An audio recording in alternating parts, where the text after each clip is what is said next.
Oh, you know what I love? Sports. I love sports. Sports. When it comes to Texas A&M. Where are you getting this information? Let me tell you. Welcome to TexAgs. TexAgs Live. I feel like I should be listening to the theme song from the Jeffersons. You know, we're moving on up.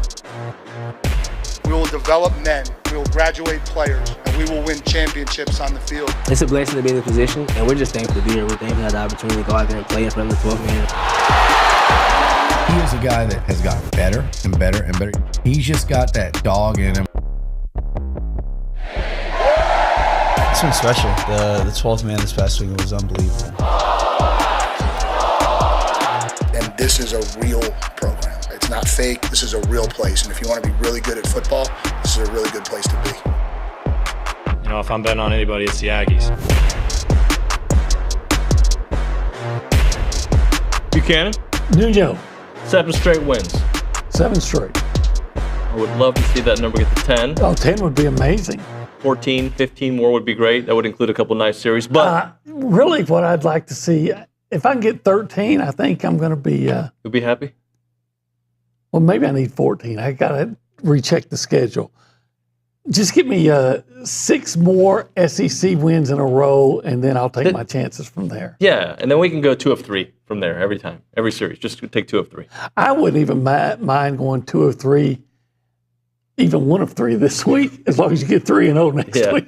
Well, they're playing great. 7 straight wins. We're going to get into some offensive numbers here in a minute for what they've done in the month of April. But just for last night's purposes, as they beat Tarleton 11-3, Jace Lavalette, 2 of 5, a 3-run home run, 4 RBIs.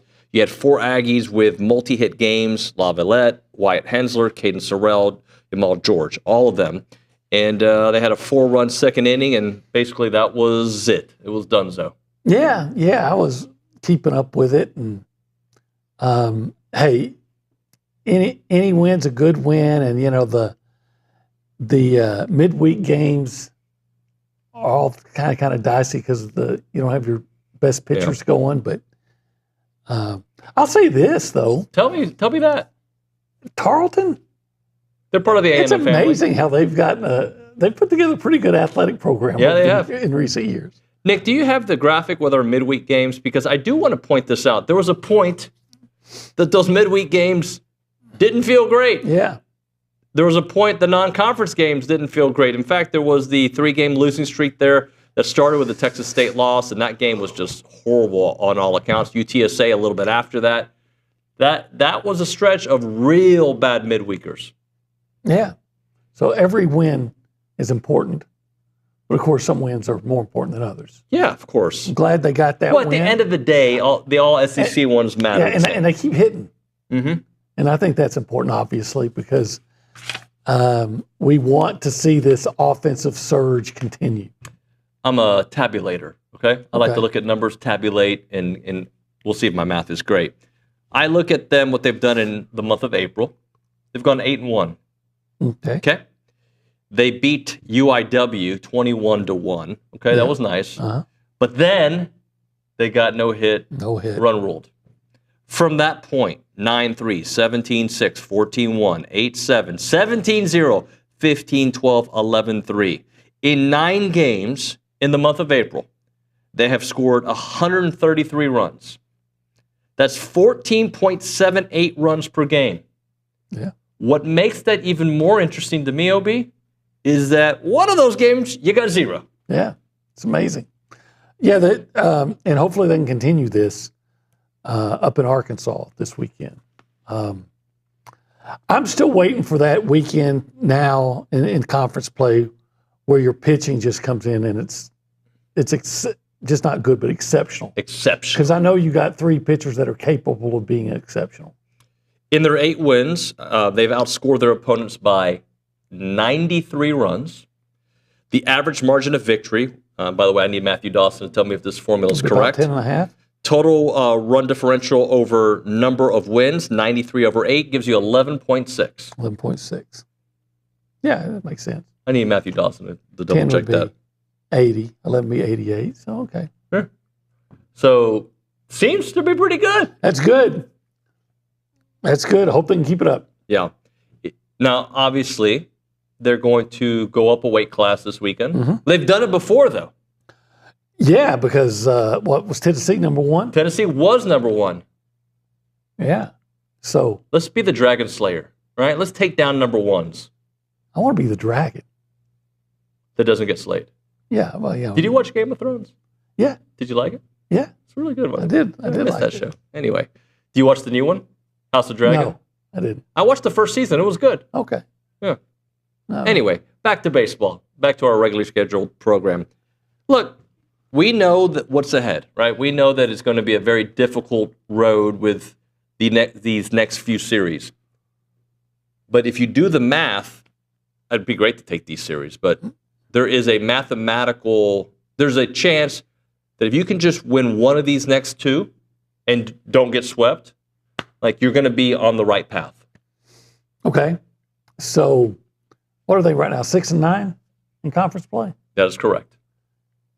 So you're saying in a worst case scenario. So here, Nick, put up the schedule. So let's kind of do math together, right? This is going to be a math segment. So Arkansas. Well, first of all, you got to tell me how many wins in the SEC do you need to get into the playoff? It's a mythical number. Okay. Let's call it 13 for 13. Right now. All right, 13. 14 to feel really good. 13 right now. Okay, you have 6. Let's say you take one of. I hope they take 3 of 3, 2 of 3. But let's say you take 1 of 3 against Arkansas. Okay. That gives you 7. 7. Okay. You take 2 of 3 against Texas. Okay. Now you're at 9. 9. Okay. Then you take 2 of 3 against LSU. I know I'm wishing on it, but just why not? Didn't they just lose the series last week? So now 11 and 3. 11. Missouri. Oh, well, then you're going to get, if you get that, you're going to get it. Right. I would almost expect to sweep Missouri. Okay, now let's kind of go through this. Let's just say they go 1 of 3 in the next 3 SEC series. Okay. That would give them 9 wins entering the Missouri series. Yeah. Let's say you take 2 in that one. You'll probably need to take 2 against Georgia and win in the SEC tournament. Okay. Well, I'm up for saying, hey, go out and win the series. Yeah. I know you feel the same way. I'm not looking at, okay, how if we win one here, if we win one there. Just keep winning. And, just go out and win. I love winning. And they're capable. We saw what they're capable of up in Knoxville, and now they're proving that it wasn't a fluke up in Knoxville. Yep. So just go out, keep playing good baseball. And offensively, they're getting healthy. Offensively, I would love, as you said a moment ago, because remember, at the beginning of the season, it was all about the pitching. Yeah. Pitching was keeping you in games. Right now, it's offensive onslaught with some nice pitching, but I'd like to get all 3 starters to have a really nice weekend. Yeah, I would too. And maybe they have, I have to admit, maybe Prager got me spoiled last year. So if he gives up more than 2 or 3 runs, I'm like, well, what's wrong with Prager? Right. So, but hopefully he can go out and hold Arkansas to 2 or 3 runs. And then we can see, and maybe then they can win some games up there, 8-9 to 3. Yeah. 10-2. I know I expect, because I ought to be happy with 5-4 or whatever, so you win. But we all know what the team is capable of. Just play to your capabilities. I'm going to give you a football, non-football topic. Okay. This is not even a topic, but we're going to address. All right. SEC Media Day schedule is out. Okay. Yeah. It's going to be July 14th through the 17th.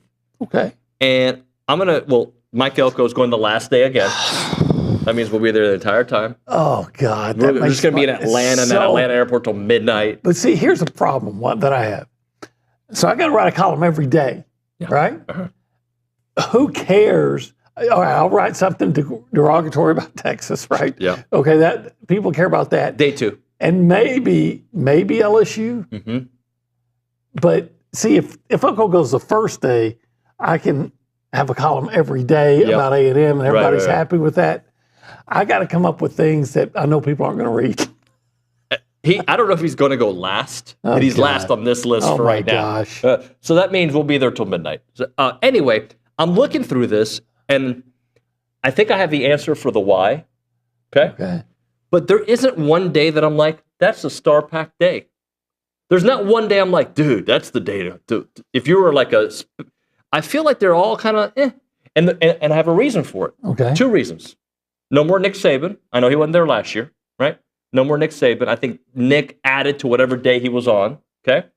And also, no new coaches, really, right? Like, new coaches kind of, I got to hear what Elko's got to say. Well, you know who I want to hear on Tuesday is Josh Heupel. Yeah, well, that's true. That'll be interesting. Yeah. So, of these days, and I'll kind of break it down for you. Day 1, Brian Kelly. Lane Kiffin, he's always interesting to listen to. I might be interested about Shane Beamer. I like Shane. And Clark Lee's not bad. You know what? Shane Beamer strikes me as this. There's something about him as he's the guy that I think the teacher's pet kind of guy that. What's wrong with being the teacher's pet? I think he's. What's wrong with that? I think I just don't know how much I believe in the. Hey, I'm a good guy, Shane Beamer. That's. I mean, his dad I had ultimate respect for, but there's something about Shane Beamer. Hey, I think he's done a really nice job. He has done a nice job at South Carolina. And he seems likable. And by the way, for somebody who was a former teacher's pet, there's nothing wrong with being the teacher's pet. I was never the teacher's pet. You were Eddie Haskell? I wasn't Eddie Haskell because Eddie Haskell was always trying to act like a good guy, but I was just always in trouble. You're always in trouble. So Monday. Okay, I'm interested in Monday. Tuesday, Hugh Freeze, Kirby Smart, Josh Heupel, Steve Sarkisian. That might be the best day of Kirby's interesting. Josh is obviously interesting. Texas is going to be a top 5 team. That's an interesting day. He's going to get a lot of questions, Sarkisian, about Arch Manning. Oh, yeah. Yeah. Well, day 3, Kalen DeBoer. Big year for Alabama. Mm-hmm. Billy Napier, Jeff Lebby, Brent Venables. Yeah, I'm probably writing about Alabama and DeBoer, even though Venables could be an interesting thing because Venables is on the hot seat. And then Thursday, July 17th, Sam Pittman's always a good soundbite. Yeah, nice guy. I mean, I feel like he was going to get fired 9 years ago. He's still there. Mark Stoops, I felt like he was going to get fired 9 years ago. He's still there. Drink. He's fun to listen to. He's to me, I like Drinkwitz, but I think I put he and Shane Beamer kind of, they're running buddies, I think. They're the same guy. Yeah, but we would take some of that success, wouldn't we? Yeah. He had a nice year. Eli's had, I think. Remember when he whined about A&M, the way they got punked? Yeah. Because, we didn't think they were going to play this guy. We thought we were getting ready for this guy. Are you talking about Brian Kelly as well? Well, at least in Brian Kelly. Did Brian Kelly say that? No, but that's what happened. But Drink was actually whined about it. And that's on you for not preparing. Former head coach Mark Stoops, A&M former head coach for 12 seconds. Mark Stoops. Oh, my goodness. He still got a job. Anyway. What was their record last year? I can't remember, but I don't think it was that good. It wasn't that good. Of course, he's at Kentucky. Yeah. And he went, hey, they can, a 10-win season that he had 2 or 3 years ago. Yeah, I think, was it 21? Can last a while at Kentucky for you. What does a 10-win season get you here at A&M? I'm not sure because I've seen so few of them. Yeah. If you're R.C. Slocum, it gets you fired. This is a good point. I mean, I guess the last time they've had a 10-win season. You consider 2020? I would consider 2020 because of all the. I mean, look, you average more than 10. Well, you average 90% wins. 90%. That's what I'm trying to get at. 90% wins. And an all SEC schedule. Right. So yeah, that I would say that one, and then you'd have to go all the way back to 2012. I forget who I had on the show recently in the last week, but they had a really good point. And they said, if your season was successful during COVID, I count it. If your season wasn't, I don't think of it as that detrimental. I forget who it was. One of our national analysts could have been paid. That was Josh Pate. Yeah, Josh Pate, he said that. And I kind of see that. Buzz had a rough COVID year, right? And his system required a lot more work. A&M did not. And by the way, the Lakers count their championship. Alabama counts their championship. Yeah, sure. A&M's going to count that 9-1 season. In fact, when you talk about, it seems to me, when you talk about that year, no one ever discounts Alabama's championship. Nobody. No. But somebody from, hey, yeah, but A&M, that was a COVID year. Like, what the heck? But one reason for it is that Alabama was doing it all the time anyway. and A&M hadn't done it in a while? You take advantage of your situation. There were people in the media arguing who should get in. They're talking about how great Notre Dame was and Clemson and what Ohio State, da-da-da-da-da. Yeah. And even then, they were saying, yeah, but I don't like the way A&M wins. They win. They won. Well, I don't like the way you report. Yeah. Punk. Anyway, I wasn't talking to you, by the way. Yeah. I like the way you report, typically. Yeah.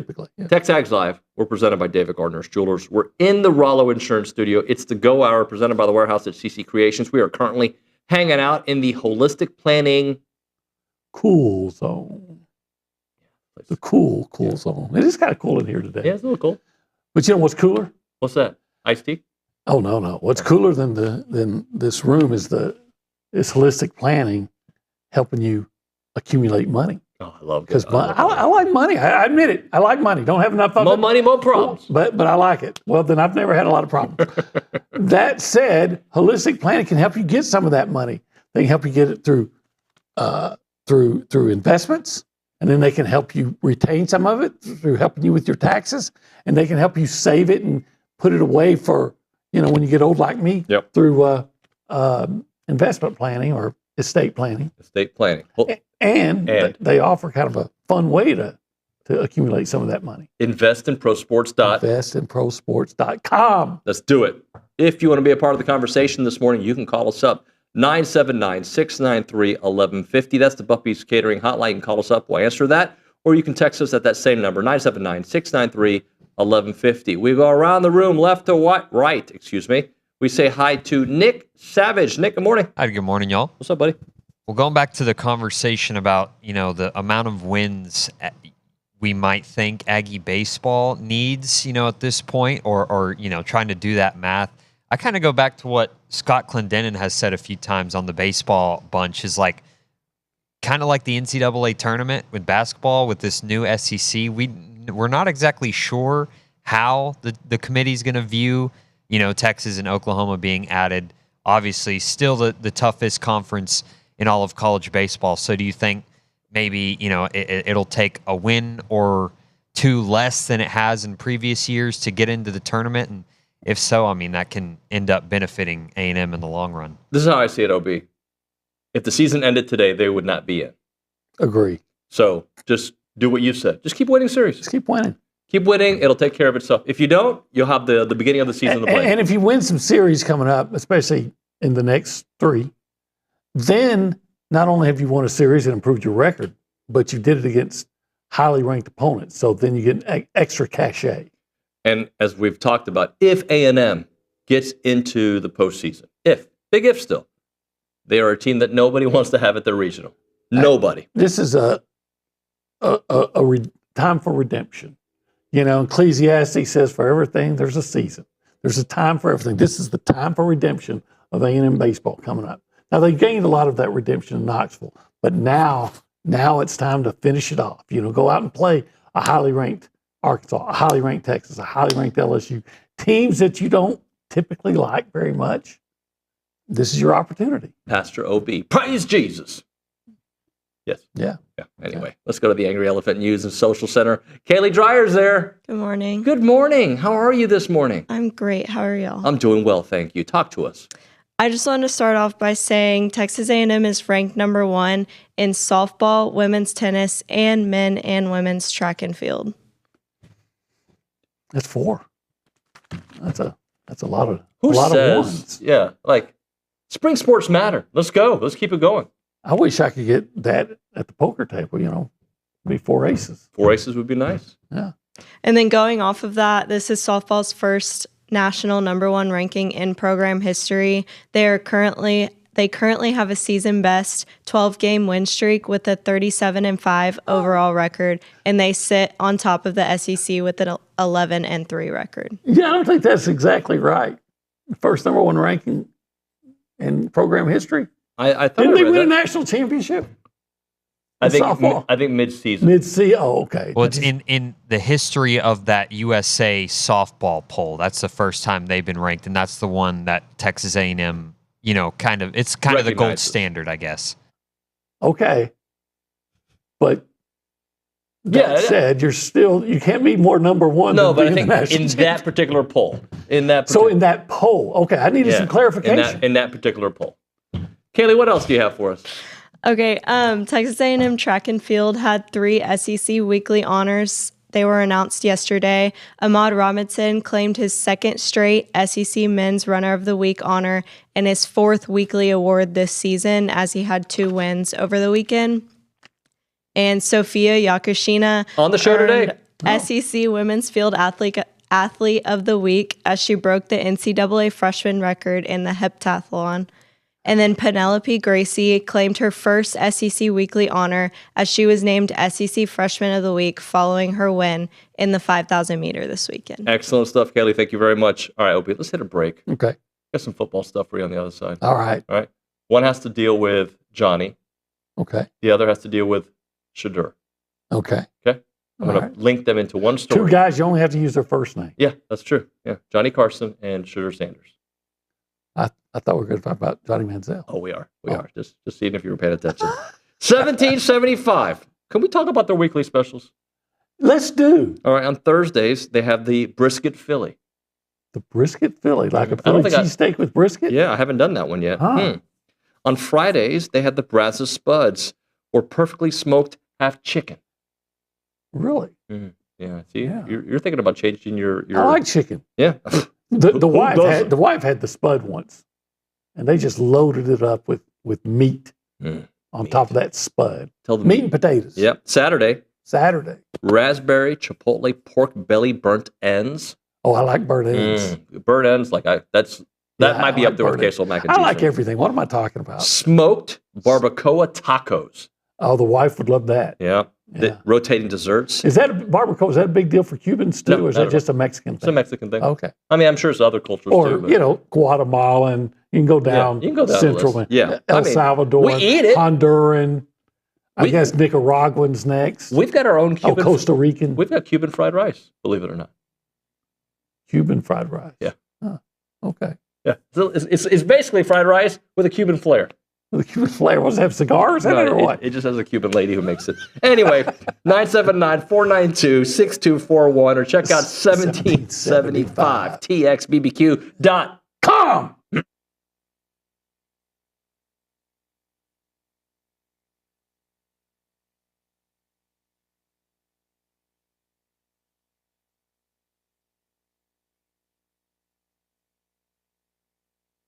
What's up, TexAgs? This commercial break is brought to you by my good friends over at Aggieland Chevrolet, the official automotive sponsor of TexAgs.com and me, Billy Lucci.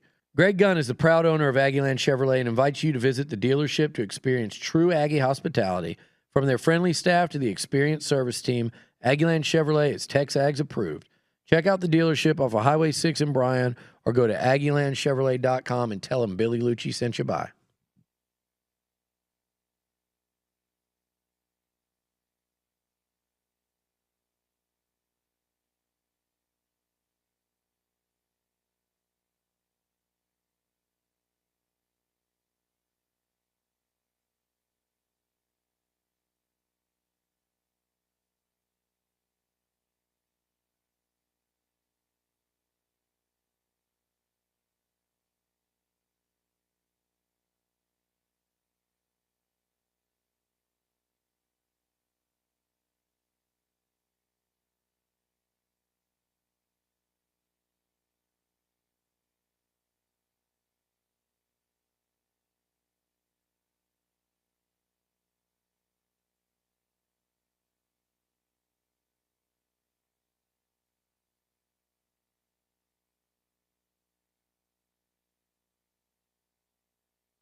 And we're back. TexAgs Live, presented by David Gardner's Jewelers Rollo Insurance Studio. Go Hour is an hour that we get you going, right? We try to go and have some topics. We try to hit like a buffet table of sports topics, typically A&M. A smorgasbord. There you go.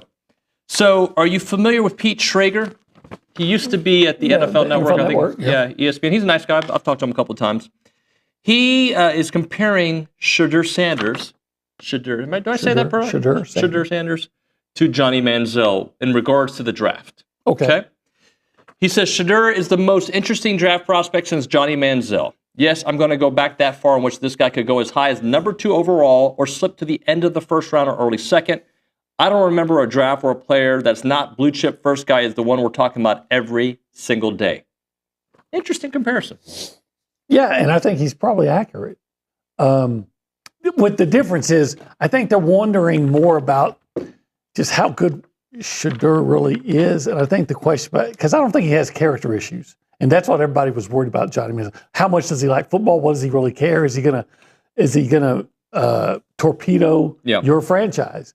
And it turns out all those questions were valid. Yeah, they were. I don't think they think, is Shedeur Sanders going to come in and be such a disruptive force that, we go from bad to worse. But I think there is some question about just how good is he? Do you think Johnny in the right environment could have flourished? No. The right mentor or the right person around him? No, because it was Johnny. Mm-hmm. There's so many people around him trying to help him out. Yep. But I do believe that Johnny Manziel had the talent, the ability to play. Johnny Manziel was probably, he could have been every bit as successful. We can argue about how much successful Kyler Murray has been. Okay. But I think he's better than Baker Mayfield. If he had. But who's had a better career, Baker or Kyler? I think Baker, right? Maybe. I mean, Kyler's still with the team that drafted him. Yeah. One team gave up on him. But Johnny said one of the weirdest things. This this is like a job now. Yeah. Well, yeah, that's why you're getting paid millions of dollars, because it's a job. And remember, he wasn't doing film work. Yep. And when he was supposed to be getting treatment, he was going to Vegas and trying to wear a disguise and all that crazy stuff.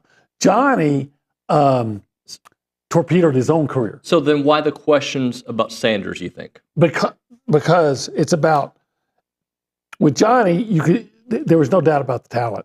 So could he go as high as number 2 or 1 even? Yep. No. Or what's going to happen? Well, he didn't. He fell all the way like 24 or 22 or something to the Browns. And that's because they had 3 picks. Yep. Shedeur Sanders, you're like, well, could he go as high as number 2 or number 3? But normally when you see a guy, especially a quarterback, if they're really talented and everybody agrees they're talented, they're going to go in the top 5 or top 10 at worst. It's just like not everybody agrees on. There's different warning signs, I want to say. Maybe that's what. There are warning signs. There were warning signs on Johnny. There are warning signs on Sanders. They're just different warning signs. But those warning signs on both of them, just like they resulted in Johnny being a guy that had the ability to be a top 5 pick, going back down in the 20s. And I think that's what he's getting at. Sanders, you can look at him and say, okay, a lot of times you'd see the things that would say could be a top 5 pick because he's a quarterback that put up some numbers and had some success and yada, yada, yada. But is he really that good? Well, I got another thing on Shedeur, but I think we're late for a break. So okay. I spoke the other too much. part, no. This is good. This is another part about Shedeur, but not to do with Johnny, to do with his dad. Yeah. Okay? And then I got some other stuff to get into. But right now, let's talk about the Association of Former Students. They've got their worldwide muster roll call, and that's coming up at the Clayton W. Williams Jr. Alumni Center. They're going to read the names of Aggies who have passed away since the previous muster. That's going to begin at 6:51. It's going to have a team of volunteers. They're going to say here for every name on the annual roll call. This year, they're going to have more than 2,200 names. Aggies can view the live stream at tx.ag/musterlive. There's also going to be a flag-raising ceremony at 6:51 as well. at the Academic Plaza. You've got Reflections Display, Mustard Barbecue, Campus Muster, and of course, there are several other musters happening. The Brazos A&M Club is going to have theirs. You have the Brazos County Expo. That's where it's going to be. Doors open at 6 o'clock. Go to tx.ag/find a muster. The Association of Former Students are going to be supporting so much of muster. Go check out the website.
It is a David Lee Roth kind of Wednesday.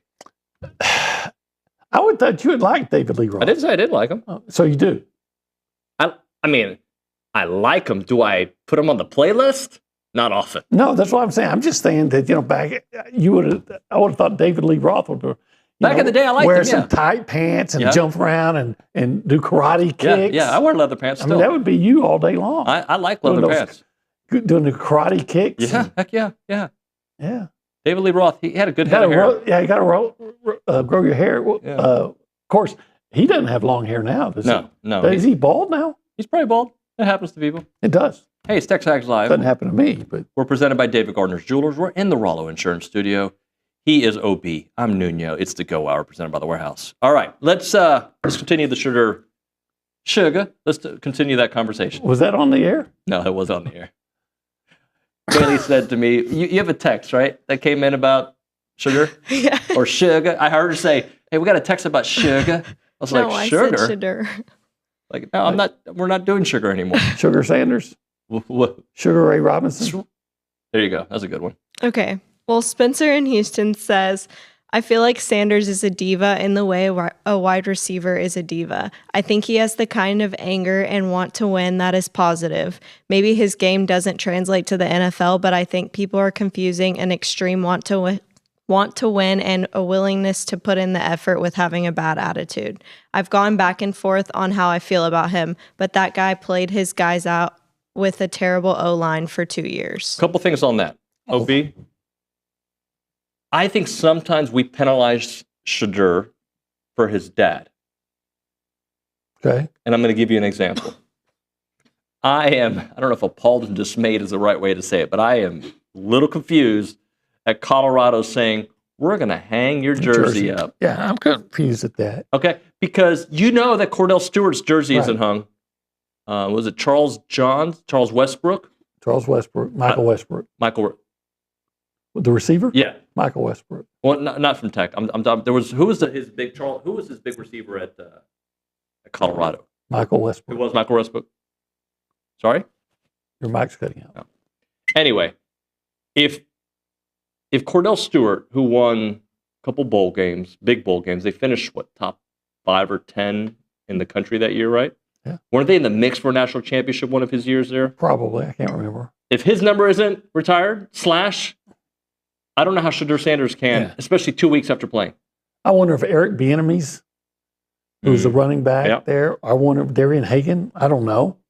Darian Hagan, I believe, was the quarterback when they won the national championship. I could be wrong on that, but I think he was. So anyway, in that case, I would say he got his number retired, his jersey retired because of his dad. Right. I'm not saying he wasn't good at Colorado. I still say you question. I don't question.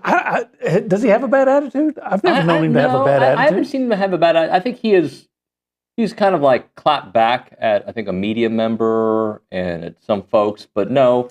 And I think Travis Hunter did too, if I remember correctly. But no, I think those kids, look, say what you want about Deion. They had a really nice year last year after a horrible start and a horrible first year in the Big 12. And a lot of his messaging, I like. I don't like some of the antics. It's not my style, but he deeply cares for his players and the players that he wants to play for him, not the ones he's trying to kick out. There's a difference. But there's a lot to like about him. I just wouldn't like him for me. I think the texter or the emailer or listener was contributor. Contributor was on to something when he just says, okay, does his game translate to the NFL? And that's probably why he fluctuates in the draft. Right? So, people disagree on it. I don't want to rush this topic, but let's get into it. Teams that could take a step back in college football. Okay? Okay. I'm going to throw you some teams. Yeah. Maybe some info on these teams. Okay. And tell me because these are teams that I could see taking a step back. Okay. Notre Dame's going to be on that list. They weren't on my list, but we can discuss Notre Dame. Has Notre Dame, and I don't know if they have, has Notre Dame reached the point to where the names on the jerseys change, but they have recruited, and Marcus Freeman has set a certain culture that they should be in the... Now, if making it to the national championship game, yes, they're going to fall short of that, I believe. But are they a playoff team still this year? I mean, I don't know. They lose so many guys on defense, and And I know Riley Leonard wasn't the guy that put up huge numbers, but everybody talked about that he's such a gamer and that he makes the plays when you need it, right? Yep. And so are we now saying, oh, Riley Leonard wasn't that big a deal? So they're changing they're getting a new quarterback, and look at the losses on defense. Jack Kaiser, I think, is their best linebacker. Obed, who is their, I think, leader in sacks. Howard Cross. And the other guy, the Riley kid, the kid that didn't play, forgive me, I can't remember all of the defensive linemen on Notre Dame, Riley something, who didn't play in the championship game or the semifinal. And then I'm not even talking about Benjamin Morrison or Xavier, I want to say Worthy. That's not him. Xavier Worthy. Xavier's the guy, Worthy was from Texas. Yep. But, the safety, that was like a Jim Thorpe award. Yeah. You start looking at what they lost on defense. It's one thing, look, everybody loses guys. And so you don't overreact too much to that, except when the guys you lose were great players. I remember when we were talking about whether or not A&M's 2013 line was going to be as good or better as 2012. I'm like, wait a minute, you're taking the Outland Trophy winner off. Right. It's one thing if you have to replace a guy, but if you replace a guy that was All-American, that's different. I agree. I'm going to throw you some other ones. Ole Miss. Okay. They've had back-to-back double-digit win seasons, 11-23, 10-24. But they lose Jackson Dart, and that's a big loss. He was there for 3 years. They lose Walter Nolan. I don't know how big of a deal that was. They have a stretch of games where they're at Georgia, at Oklahoma, and South Carolina. Now, that's part of life in the SEC. They have LSU and Kentucky on their schedule. They lost to Kentucky last year. That's the only reason I bring it up. They have a new quarterback, deep SEC. Do they take a step back? Trey Harris, yeah. is gone. Yeah. And, that's another example. They'll probably have some good receivers because Lane Kiffin always seems to find them. Yep. But I don't know that you're going to find somebody as good as Trey Harris, and that guy's a difference maker. That guy was a difference maker. I'm not going to say that they're going to be bad, but I wouldn't be surprised, not even looking at their schedule right now, or remembering what it was last year. I wouldn't be surprised if they took a step back and was limited to 8 wins. All right, Missouri. I have to believe Missouri has taken a significant step back. So they won 11-23, 10-24. Okay. Yeah, I don't think they're going to win. I don't think they're going to do that. They've got Alabama, at Auburn, at Vandy. It's interesting to say Vandy in that conversation, but they have it. They lost several players to the draft. A lot of players on both sides of the ball.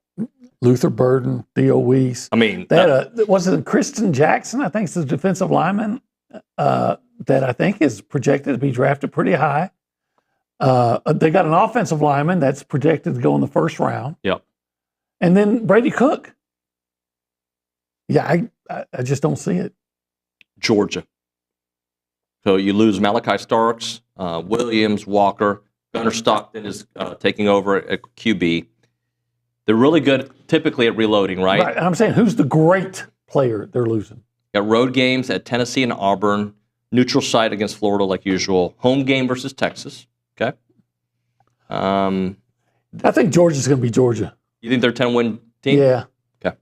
Yeah, Stockton's going to have to prove himself, but it's like I talked about Marcel Reed. It's one thing when you became the starter out of necessity. Sure. It's another thing when you've been the starter, you've been preparing all year to be the starter. So I don't know how good Gunnar Stockton's going to be ultimately, but I'm pretty confident he'll be a lot better than he was last year. The Indiana Hoosiers, absolutely arrow pointing down in my opinion. And I haven't really analyzed their schedule, but they won 11 games last year. They did add a quarterback, the quarterback from Cal, Fernando Mendoza. Not familiar with his game, are you? No. Okay. I know that you know a little bit of Cal because Irma went there. They had a softer Big Ten schedule. Boy, they did. They lost several players to the NFL. They're not going to surprise anybody. And, I just...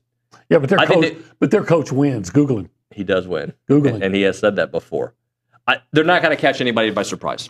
I would expect them to take a step back. Not saying that they're going to be the team that's like Indiana typically is and be miserable, but I would think that they're going to take a step back. SMU. I wish I knew more about SMU. I don't know much about him. That is that quarterback still there? The kid that Kevin took Jennings? Yeah. I believe he is. I know he was terrible in the playoffs, but he was good the rest of the year. I would expect they're probably going to be about the same. I think, in a way, they're like Indiana, though. They surprised people in the ACC last year. I think it was a bit of a surprise. So, let's see.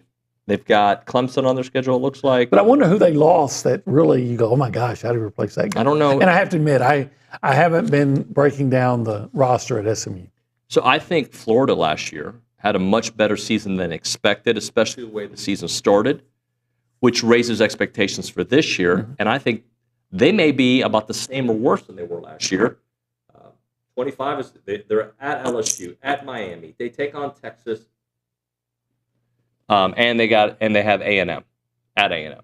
Okay, you've got November versus Georgia, Ole Miss, Tennessee, Florida State. We're talking about Florida, right? Yep. Yeah, Florida, they're probably better.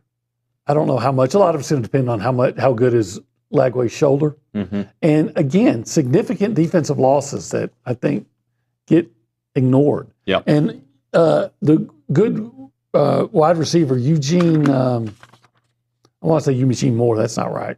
Eugene Wilson. Yep. Good wide receiver, but they lost some really good receivers too.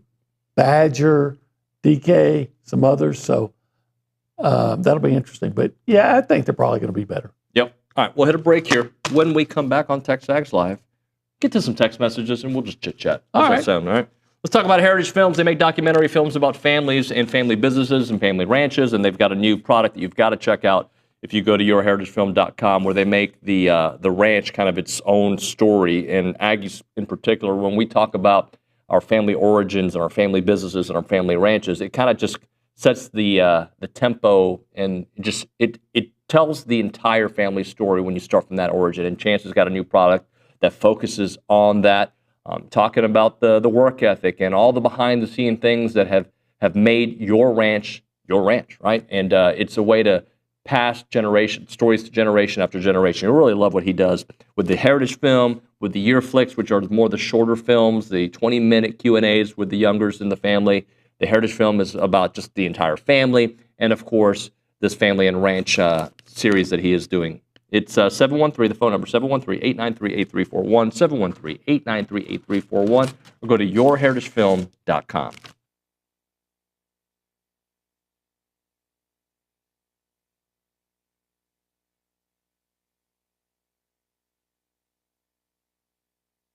Let's talk a little Snaps clothing. David Nuño here, and I love wearing Snaps clothing everywhere. I've got the flannel on right now. You've seen me in the Tailgater collection with the A&M gear. It is fantastic. If you see me around town with my sons, Christian and Cruz, they've got a bunch of Snaps gear. When they have big games for Consol, they wear nice clothes, so they wear their Snap stuff. And I'm telling you, with baseball season here, let's all kind of go looking stylish and fit to the games there at Olsen wearing the Snaps clothing.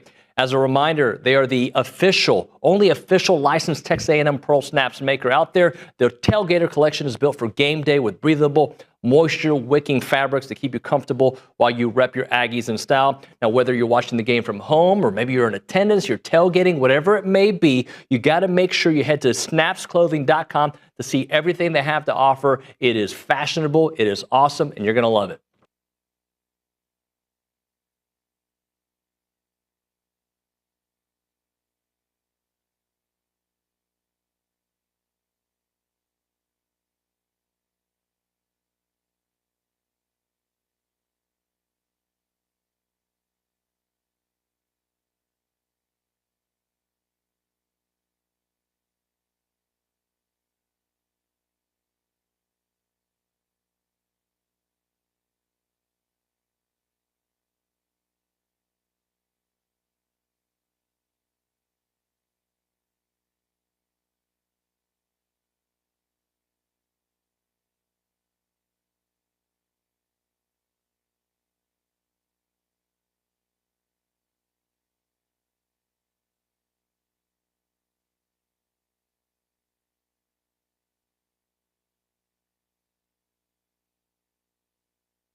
And we are back here on TexAgs Live. We're presented by David Gardner Jewelers. We're in the Rollo Insurance Studios to go hour, presented by the warehouse at CC Creations, Nuño OB, Wednesday, April the 16th. Yeah.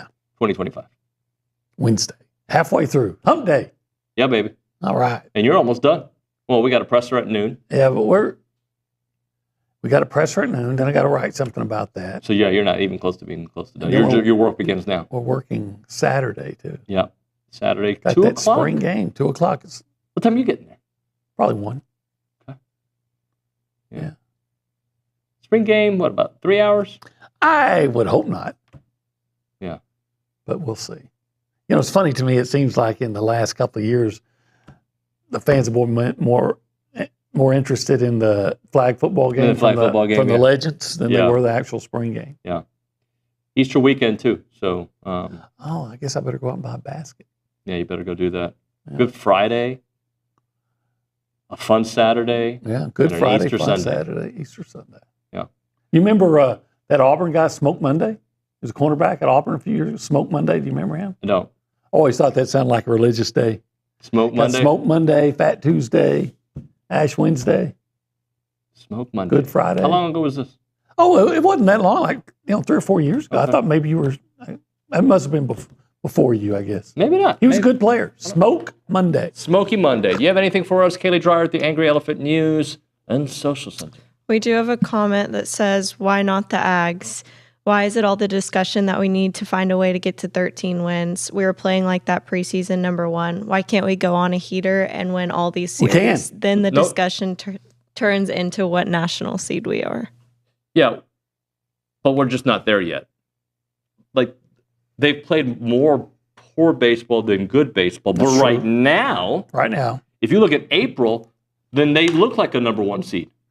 I'm going to have some apprehension when they go to Arkansas, and I'll tell you why. Maybe I wouldn't have as much had they just ran away, punked South Carolina in all 3 games the way they did in the second one. Yeah. Now, look, that's not going to happen. But, they had to escape a couple. Yeah, I agree. What else, Kaylee? And then just one quick note. As we talked about yesterday on the women's basketball side, Texas A&M's Aisha Coulibaly was taken in the 2025 WNBA draft by the Chicago Sky on Monday night with the 22nd pick. And she became the 18th Aggie drafted to the WNBA and the first since 2021. Good stuff there. Thank you, Kelly. We've got to hit a break here, OB. Thank you very much for your work, buddy. I'll see you at the presser. Yeah, we'll be there. All right, we'll hit a break. We'll come back with John Harris. I assume we'll talk about Nico. We'll talk about Aggie spring game. You got that and much, much more. It's TexAgs Live.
We're back on TexAgs Live. We're presented by David Gardner's Jewelers. We're in the Rollo Insurance Studio, hour number 2 of the program. And let's talk to our good friend John Harris on the Buppy's Catering Hotline. He is the Houston Texans sideline reporter, and he is the founder of footballtakeover.com. I highly recommend, especially this time of year, getting all your information when it comes to the drafts and all the teams and everything from Johnny Harris. Johnny, good morning, buddy. Good morning, David. How you doing? I'm good, man. What's going on in your world? Well, the draft is 8 days away. So, yeah, there's that. And that pretty much, me, that kind of consumes my life for the next, I don't know, 50 years or whatever I've got left. Hopefully it's not 50 years, but that would make me really old. But, yeah, this is the time of year where I love this time of year. I love how the teams, this whole draft process. I've always been a big fan of drafts. I even watched the WNBA draft for the first couple of picks the other night. So I love drafts. And of course, this one is kind of my bread and butter. So I just posted on footballtakeover.com last night. I posted my 3-round mock draft, and you can go check it out. Subscribe. It's a small price, but I appreciate everybody being there. I got my Harris 100 up. I got scouting reports up, all kinds of stuff there. So content, hopefully, that will consume you or put you right to sleep. Johnny, how do you consume spring games? You love football. You'll watch it at any level. You take it all in. How do you, and also not only how do you consume it, but what do you get real takeaways from it when you're evaluating teams, programs, players? Yeah, it's interesting, David. I've kind of leaned more towards not paying a whole lot of attention to it. I like to see them in person. I think seeing them on TV, they turn into kind of a TV event. Like I happened to be watching Ohio State's the other day, and they're showing all the rings. They're interviewing former players. I'd rather just have two guys that are connected to that university just talk about the team, the players, what they're up against. But you get so much kind of fluff with it. I'm like, I'd much rather watch a spring game in person. I feel like I would get more out of that watching it in person. But they've become kind of interesting. There's some schools that are like, we're not doing a spring game. We're too worried that other schools are going to pilfer our players and like, whatever. Okay. And plus, I think you can get a lot more, even though I don't buy what that coach has said at Nebraska. I do think there's probably a little bit of an element to that, especially the way the NIL and the portal will go. And I'm sure we'll talk about one individual that went into the portal this past week. But I feel like there are some things to gain. I've always laughed at. I went to the spring game at Florida. This is a long, long time ago. It was 1996. And Florida had just hired a new defense coordinator. Nobody ever heard of really in Florida, a guy named Bob Stoops. And Stoops' defense, it was always talking about Florida's defense had to match its offense and all that kind of stuff over the years. And so Stoops' defense is just kicking Steve Spurrier's offensive butt. And Danny Werfel is just sitting over there, and he's like on a knee just watching. And you can see Spurrier just stewing every time Stoops' guys make a play. And he calls Danny over, and you can just see him. He like whistles him over, and talks to him for a second. He puts him in, and Werfel goes 8 plays, 80 yards, takes him right down the field and scores. And then he just like kind of shoos Danny away, like, nice job, Danny. Looks over at Stoops, and Stoops is now just stewing. So there's always kind of funny moments like that in a spring game. But I always like to see some of the young guys. Okay, here are some of the young guys they're talking about. Okay, this is a guy I've heard about through recruiting. But I think now, back in the day, before YouTube, you didn't even get, if you didn't see these guys live in high school, you didn't get to see them until you saw them at a spring game. Mm-hmm. Well, now you've seen a guy in high school from his huddle film, from YouTube, maybe from a playoff game that was on Space City Network. I mean, you've seen this guy a million times. You know what he's all about. He's not a mystery, but you just kind of want to see how it fits, amongst the pieces there. But, if I find one on, I'll watch it. But mainly it's not so much watching, but I'll listen. Because in those production meetings, especially in the spring, I've learned, and I was around a coach here with the Texans that was very much this way. In season, out of season, he'll talk to you all day long about everything. And if you pay attention, you might just hear something like, oh, wait a second. Did he mean to say that? Did they mean to talk about that guy in a production meeting? And so sometimes I listen more to the spring game broadcast than I actually watch them, because I'll hear something that I'll like, oh, wait, who's that guy? Yeah. What's that guy they're talking about? I want to know about that guy. I think that is, I think I know who you're talking about, Johnny. I'm just going to say that. And I may have a similar kind of history with that individual. Anyway, Marcel Reed, anything he can do this weekend that would be like, all right, like Or nah, we'll see when the bullets are really live. Stay healthy. Stay healthy. I don't care what he does in the spring game. To me, Marcel Reed is the guy that, it's funny. I was actually watching that A&M LSU game the other night. It was late at night, and I had been working on some stuff, so I was still kind of wound up with that. And so I wanted to really, my focus was really watching the two tackles from LSU, watching Emory Jones and watching Will Campbell. And I wasn't listening to the broadcast. I had it on mute. I wasn't listening to the broadcast. I was watching. And I was trying, as I'm watching the game, I'm like, hey, isn't this a game where Marcel came in against LSU at some point? And I'm watching, I'm like, man, when does it happen? When does it happen? Oh, there it is.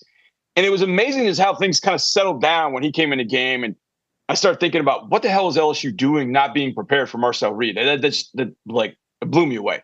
But either way, I just feel like when he came in that game, he had such confidence.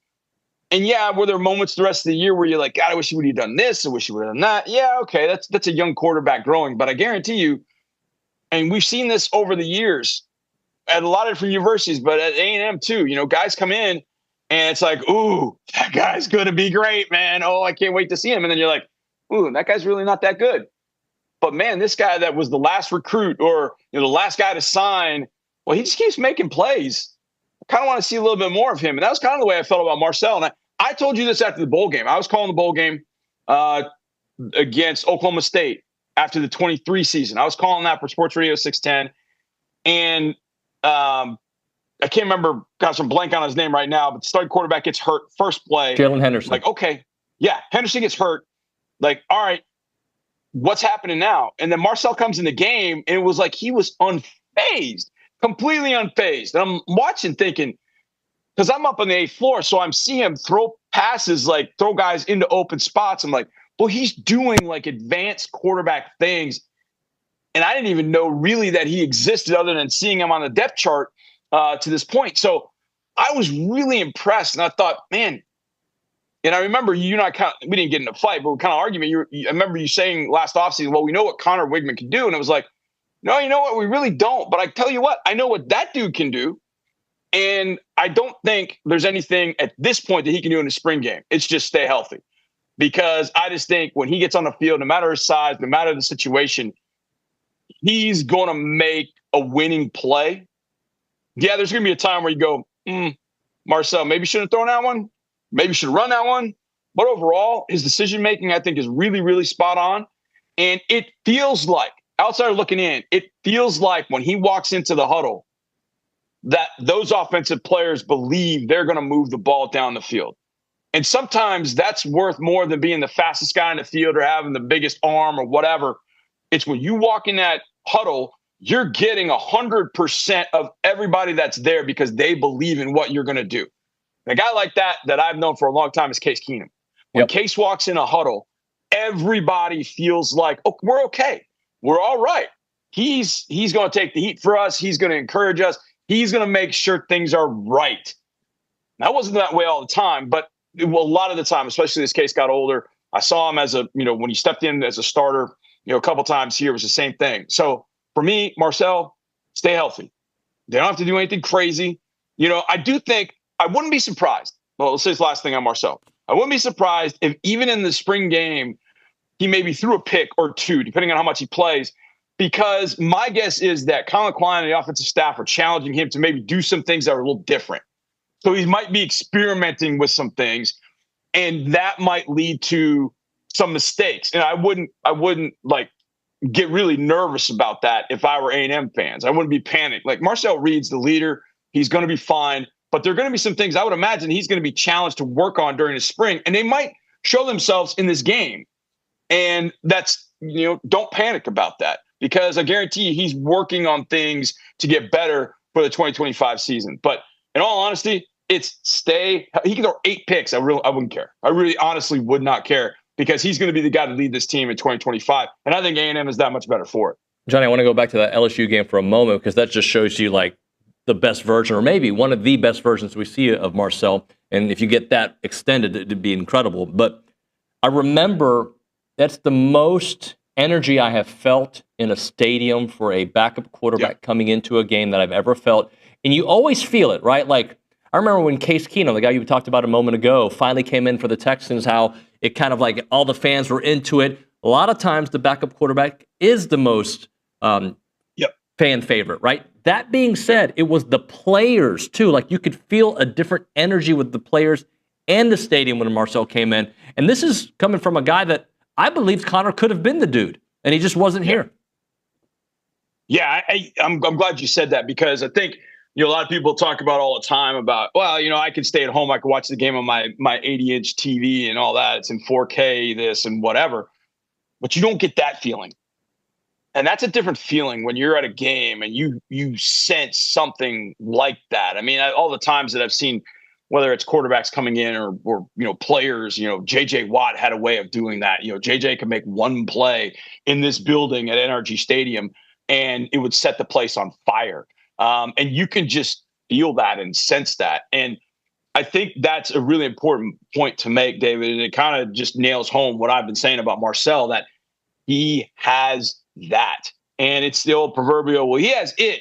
Well, what's it? I don't know. But when I see it, I know it. And that's true. I think Marcel has that. There just seems to be this calm type leadership. But then when the ball is snapped, you're like, he's going to make a winning play. Not every play. No quarterback does that. I mean, even Mahomes and Josh Allen, they didn't make mistakes. Seen that up close and personal. But that said, when those guys have the ball in their hands, their teammates absolutely, without a doubt, believe. And that's worth its weight in gold. I mean, it's not just a Ted Lasso saying. I mean, if you have that belief, if you have your belief in your coaches and your quarterback, you're going to go win games and win a lot of games no matter what level of football you're playing. Marcus Freeman was asked about the whole Nico situation, Johnny, and he says, transactional decisions aren't always the best ones. Makes me feel like Notre Dame's not interested in Nico. Let's kind of take it in several layers, all right? The whole situation, I have said this week, I think could be a great moment in college athletics because it can evoke change. I hope it does. I don't know if there's the leadership there to get it done, but I'm hoping some change comes from it.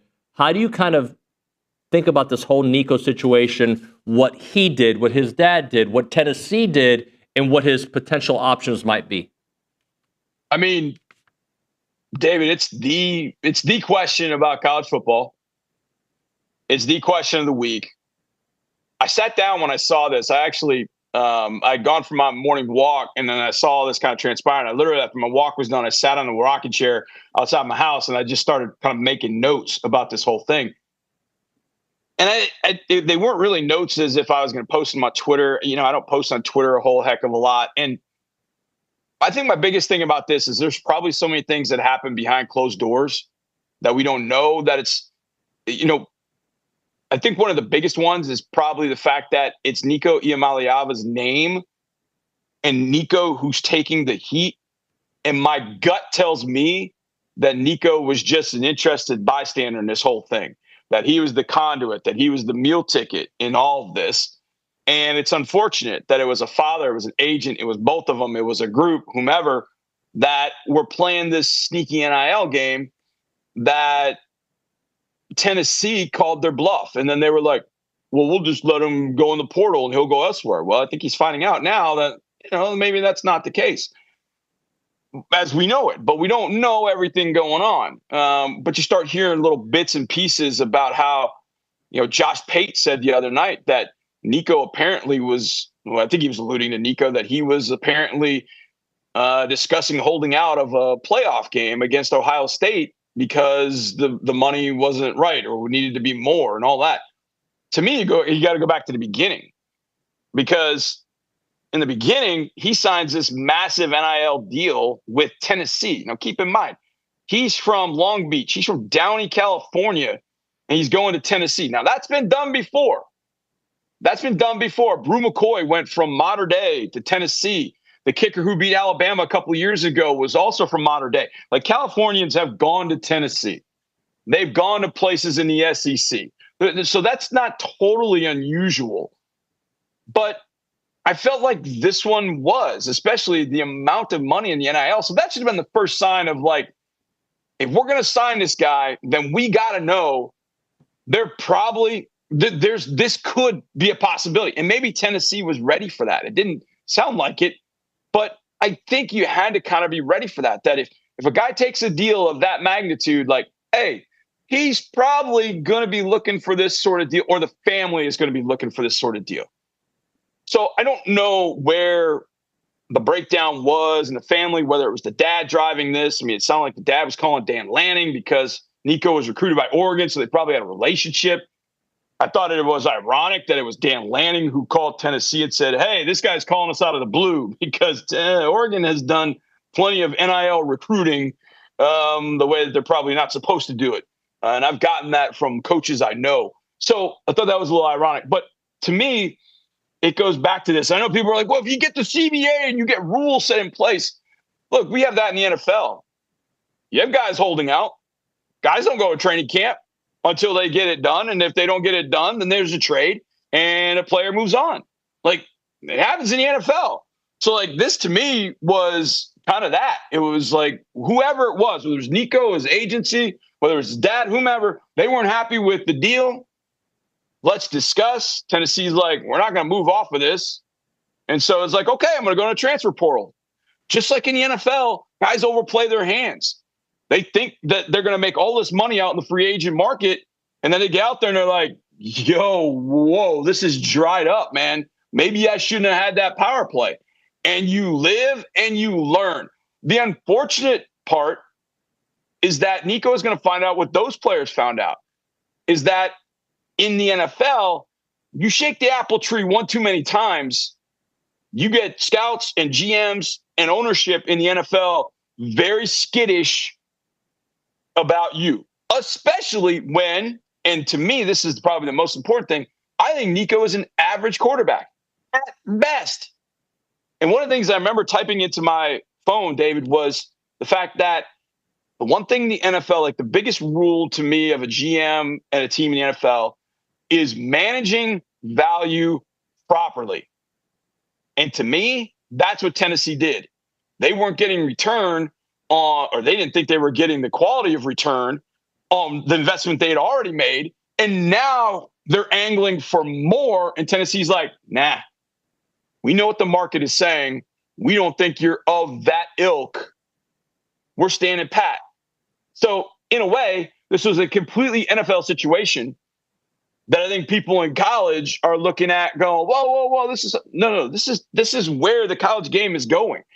Even if you come up with a CBA and all these rules of engagement, all this in college, you're still going to have a guy or a family or whatever, a posse that says, nah, we think we deserve more.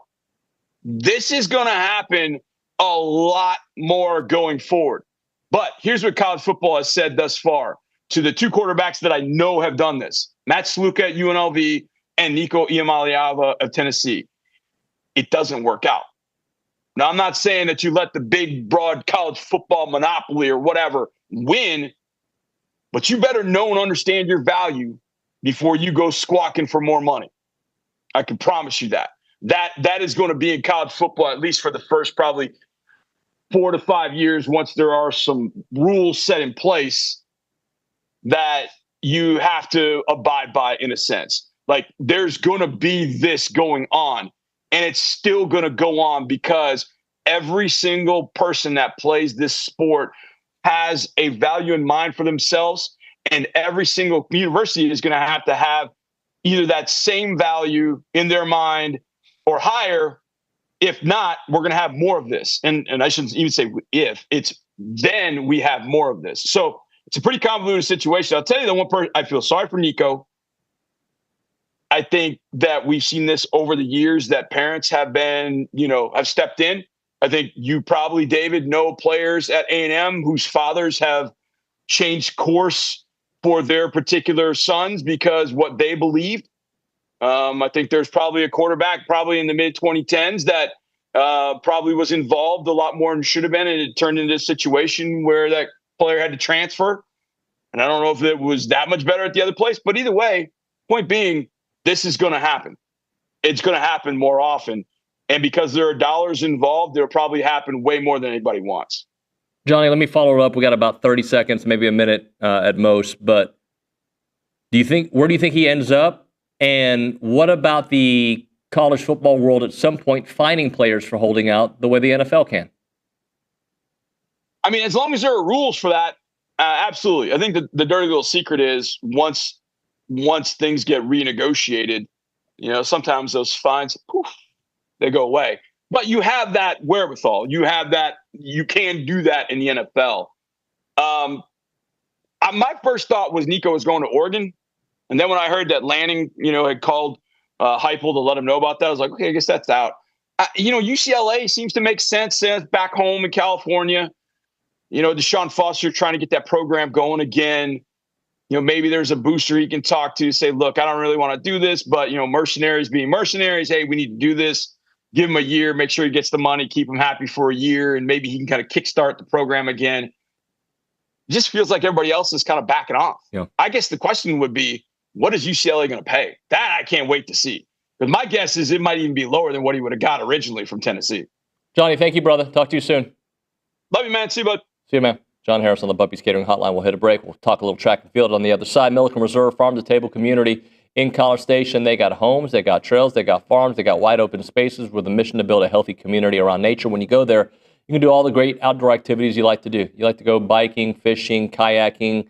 They got equestrian trails there. They've got it all. They've got music festivals. They've got farmer markets. They've got farm tours, summer camps, evening yoga. They've got it all. Kayaking, if you're into that. When you go there, you don't even have to live there. You just go and enjoy being in the outdoors. Milliken Reserve is really a place for families to come together in nature to build awesome memories. The website is millikenreserve.com. That is millikenreserve.com. Check it out.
Back here on TexAgs Live, we're presented by David Gardner's Jewelers, Rollo Insurance Studio. Time for our track and field segment, brought to you by the Brazos Running Company, your local Aggie-owned specialty running store, your local source for Viore, athletic wear, duck camp apparel in the Century Square below the Star Cinema Grill in College Station.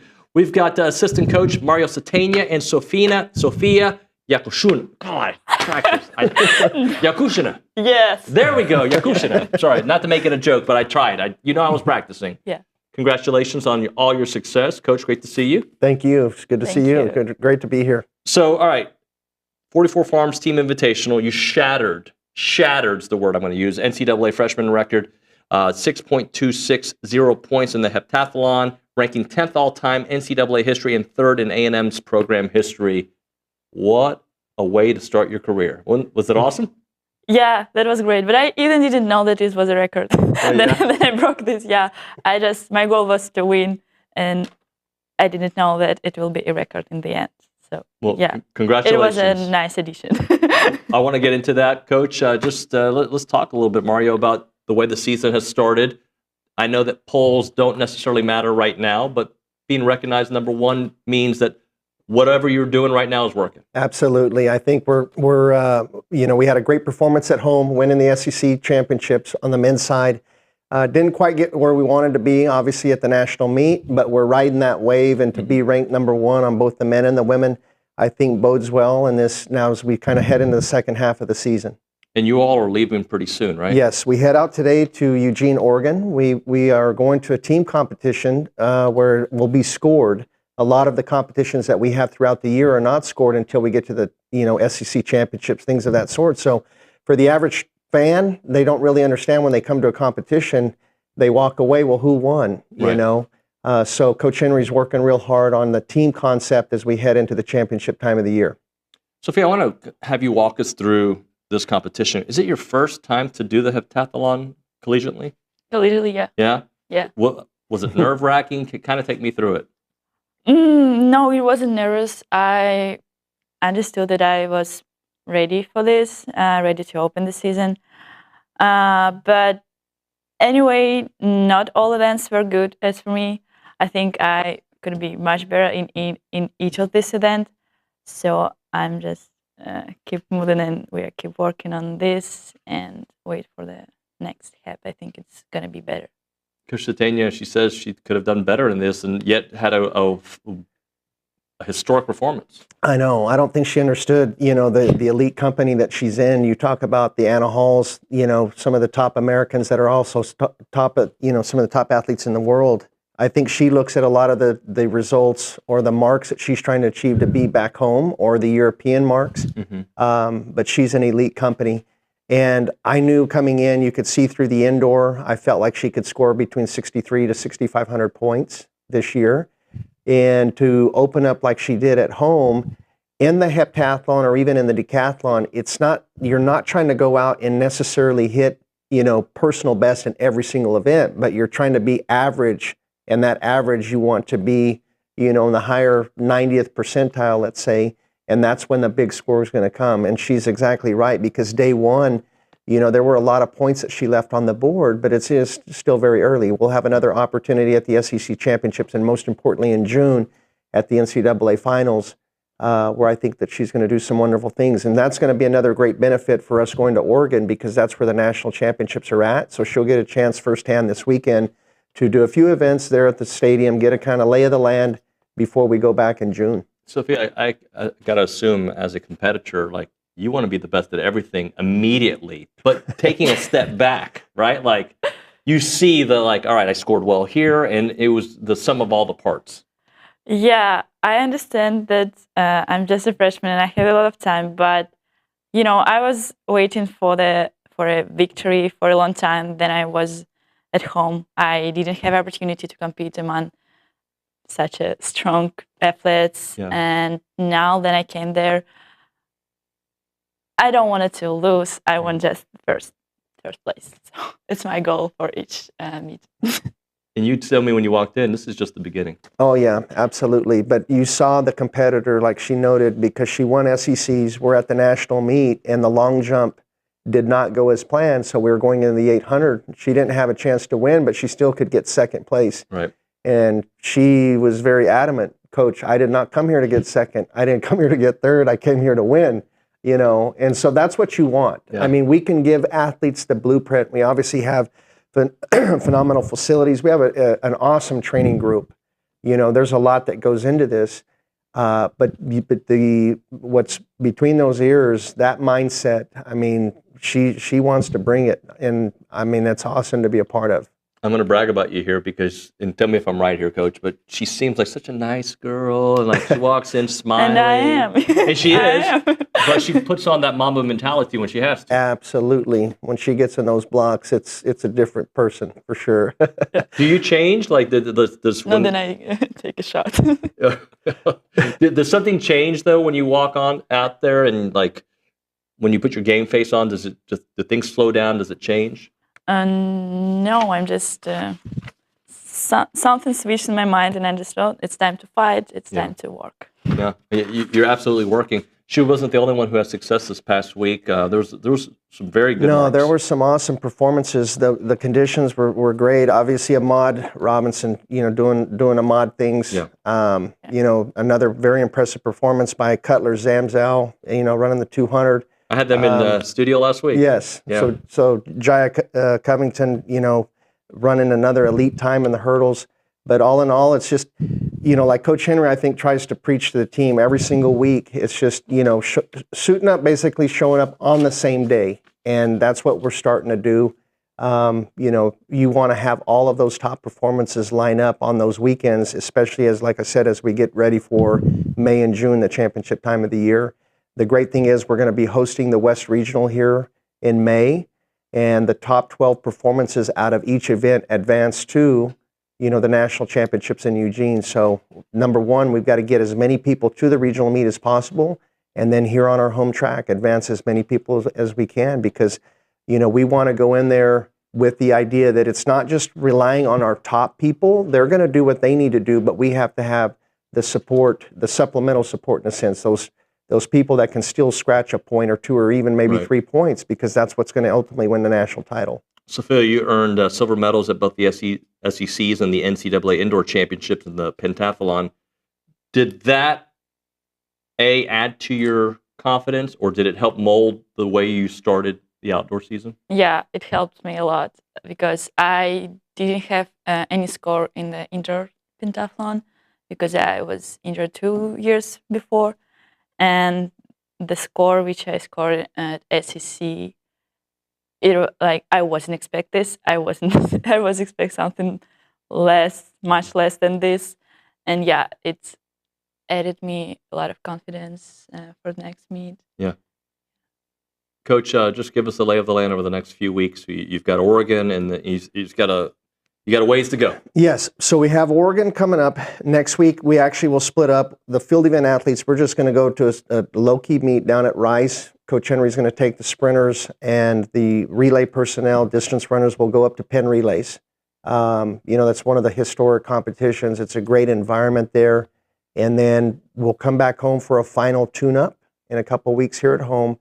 And then it's a week off, and then we get ready for SECs, which is at the University of Kentucky. And then 2 weeks after that, basically about a week and a half after that, is when we host the West Region. But right now, it's just putting people in places, you know, not like, for example, this past weekend, having Ahmad run the 200 versus just every week running the 400. You know, it's just putting people in events that they need to, you know, utilize, fine-tune everything, but ultimately it's getting ready for May and June. Yakushina. Yes. Thank you, Sofia. Appreciate you coming in. Thank you. Coach Sategna, thank you very much. Absolutely. Thank you for having us. Yeah, we're going to hit a break. We're going to come back with Trisha Ford, talk a little Aggie softball, the other number one team. We've got 4 number ones right now, right? Yeah, so we'll talk about that. Before that, though, let's talk about water here in the Brazos County and, of course, Robertson County as well. It's not just something that comes out of your taps. It's the lifeblood of everything we love about our community. And right now, out-of-state interests are eyeing our water, threatening our community's future. So I want you all to consider Keep Water Local, a group of neighbors fighting to protect what matters most. If you care about this community, it's not just about the water. It's about preserving the farms, businesses, and the Aggie spirit that makes this place so, so special.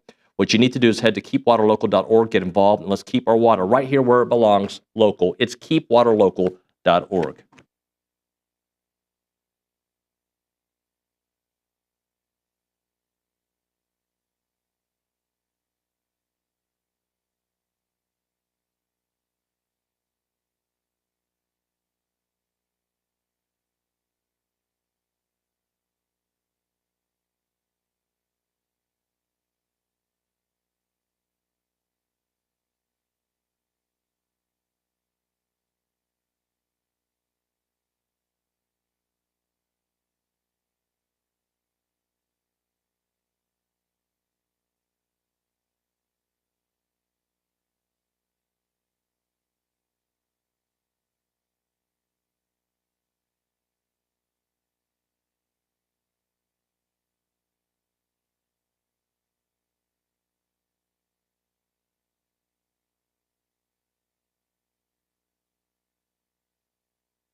TexAgs Live, presented by David Gardner's Jewelers, Rollo Insurance Studio. Trisha Ford is in studio. Kay Nagley's in studio. How are you, Coach?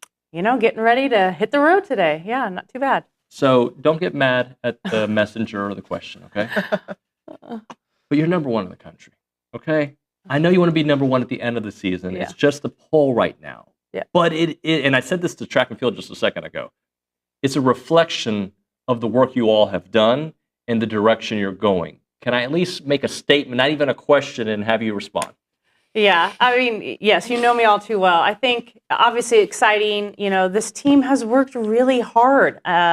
They've worked really hard to be where they're at, and they deserve it. That's the thing. But now you have to earn it every single week. And, I don't think people are used to us being at the top. And so there's been some comments coming out, and that's okay. I told them, hey, go out. Let's this practice this week, really, really focused, and just go out and play our game. I want to talk about Sunday a little bit. It was tied going into the fourth. Woolley has a single and Wright walks, and then you just need one swing from KK Demet. Just what have you seen from her growth? Yeah, I mean, I think we forget that she's a freshman. She has just been tremendous. And, the thing is, we were talking post-game, and she said, well, I knew there was runners at first and second. I was thinking that they were going to pound me in, so they were trying to get a ground ball. Obviously, tag third base, go to one.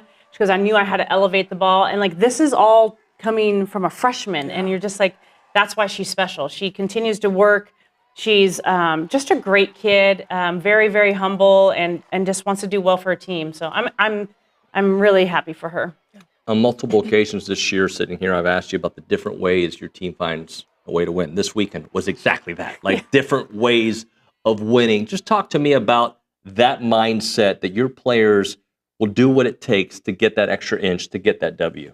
Yeah, I mean, I think, it doesn't really matter how they get on. They just are getting on, and they understand how to just pass the bat.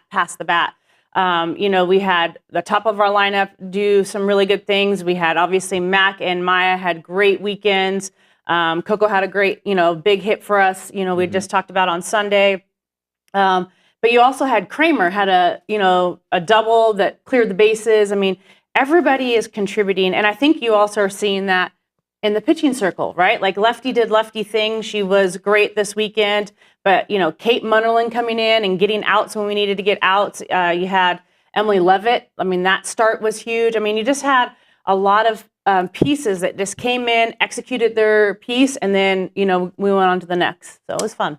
At the beginning of the season, you spoke on you had such a confident group. Yes. Do you feel like that confidence has dipped at all? I mean, with the success you're having? Nope. Practice yesterday was funny. I was talking to Griff, and I was just checking in with her and stuff, and they're in a good headspace.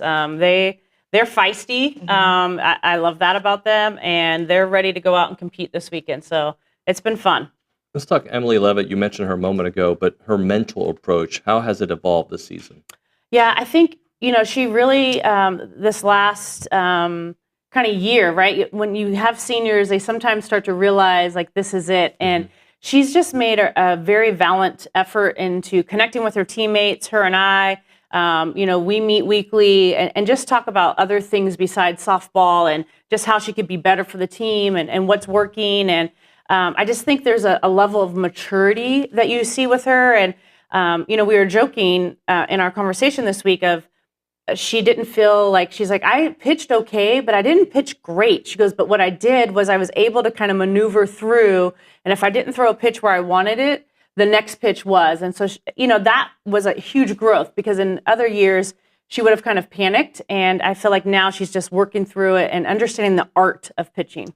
Staying on the same pitching side with lefty Emily Kennedy, she hit around 74. That was her 224th pitch of the weekend. Yes. She was touching that. Just, do you feel like she's hitting her stride right now? That's my psychotic kid, yes. She, that kid has adrenaline, and her and I talk. I need her to live in that 68 to 70 range, but she was really good. I mean, she was good at 74, and as long as she elevates the ball and puts it in the zones that she's really successful with, I'm not going to tell her she can't throw 74, but I would like her to calm a little bit and just control the zone. And she did. I mean, she was just fantastic for us this weekend. And just continuing to do what Lefty does. Let's talk about, I believe you called it gut games, the Sunday games. Yes.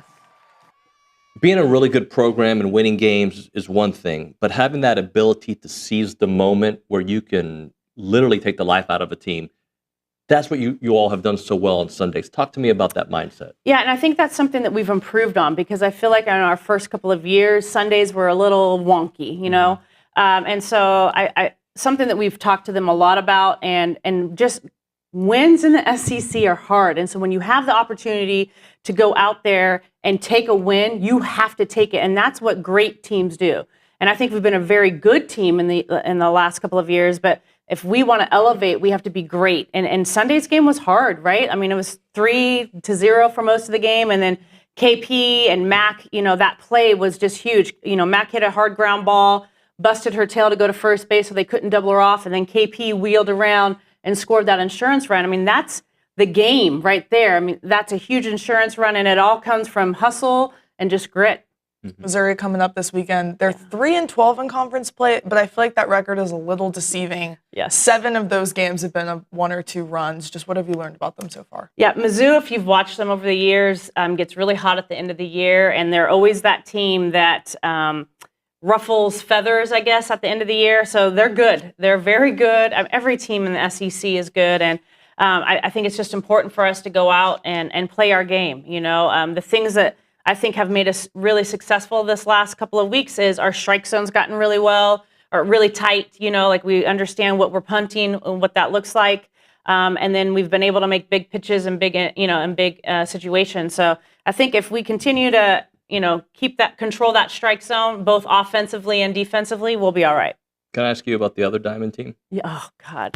Isn't it great to see from Michael and those young men? Yeah, I sent him a text message of some inappropriate language, but I was in the office after our games on Sunday, because it's a short week this week, to prep for Mizzou, and I stopped prepping because, I've never seen 2 grand slams in the 9th inning, so it was electric. I'm so excited for them and just everything that's kind of going around in Aggie land. So, Weaver, I told him to come over and rub some elbows with me, but yeah. Well, let me add to that, because you remember in February we were talking, and I thanked you, like, hey, there's not a lot of good right now. I think basketball's in the middle of a losing streak. There was all this stuff. And right now things are good. Yeah. Like 4 number 1 teams. It's fun. Yeah, absolutely. Ride the wave, man. Yeah. Ride it. So it's a special place. We've talked about it, and a great group of coaches. Love it. I want to talk about you, getting to know you. You find ways to motivate your team despite a number 1 ranking. And I love that about you. I just think it really, you can see it show. Just, do you feel like, despite the number 1 ranking, this can be still a very underrated or sneaky team? 100%. Yeah. I don't think people are used to or comfortable with A&M being in the top in the softball world. And, we have to keep earning that and really just playing our game. We play hard, we play fast, and we're a little rough around the edges, and I think we have to continue to play that brand of ball and just be successful. Do you feel like, or I don't think you have to convey this message to the team, but overall, like, we haven't done anything yet. We've done some of the process, but it's not the end goal. Yeah, yes. And we don't play for number 1 in April. We play for number 1 in May. And that's, something that, we have an alumni group and they're all fired up and, and I'm sure the girls are too. You can't run from it. You have to embrace it. And really, they've earned this. Like, they've worked their tails off, but everything that you do moving forward, you also have to earn. And so, and you have a huge target on your back. So let's roll with it. Let's go play our game. And really, our group has to get tighter, if that makes sense. As things start to get closer to postseason, we as a group have to get tighter. Trisha, thank you so much for coming in. Yeah, thanks for having me. Enjoy your trip. Keep winning. We appreciate that. We'll hit a break. We'll come back with a short final segment of the 9 o'clock hour next on TexAgs Live.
All right, we're back here on TexAgs Live. We're presented by David Gardner's Jewelers Rollo Insurance Studio. We're going to go to the Angry Elephant News and Social Center in a second. But when the unexpected happens, whether car accident, property damage, or business liability, preparation matters. And that's why I've linked up with my good friends at Rollo Insurance. The Rollo Insurance Group ensures that you're properly covered before crisis even strikes. That's the beauty of what they do.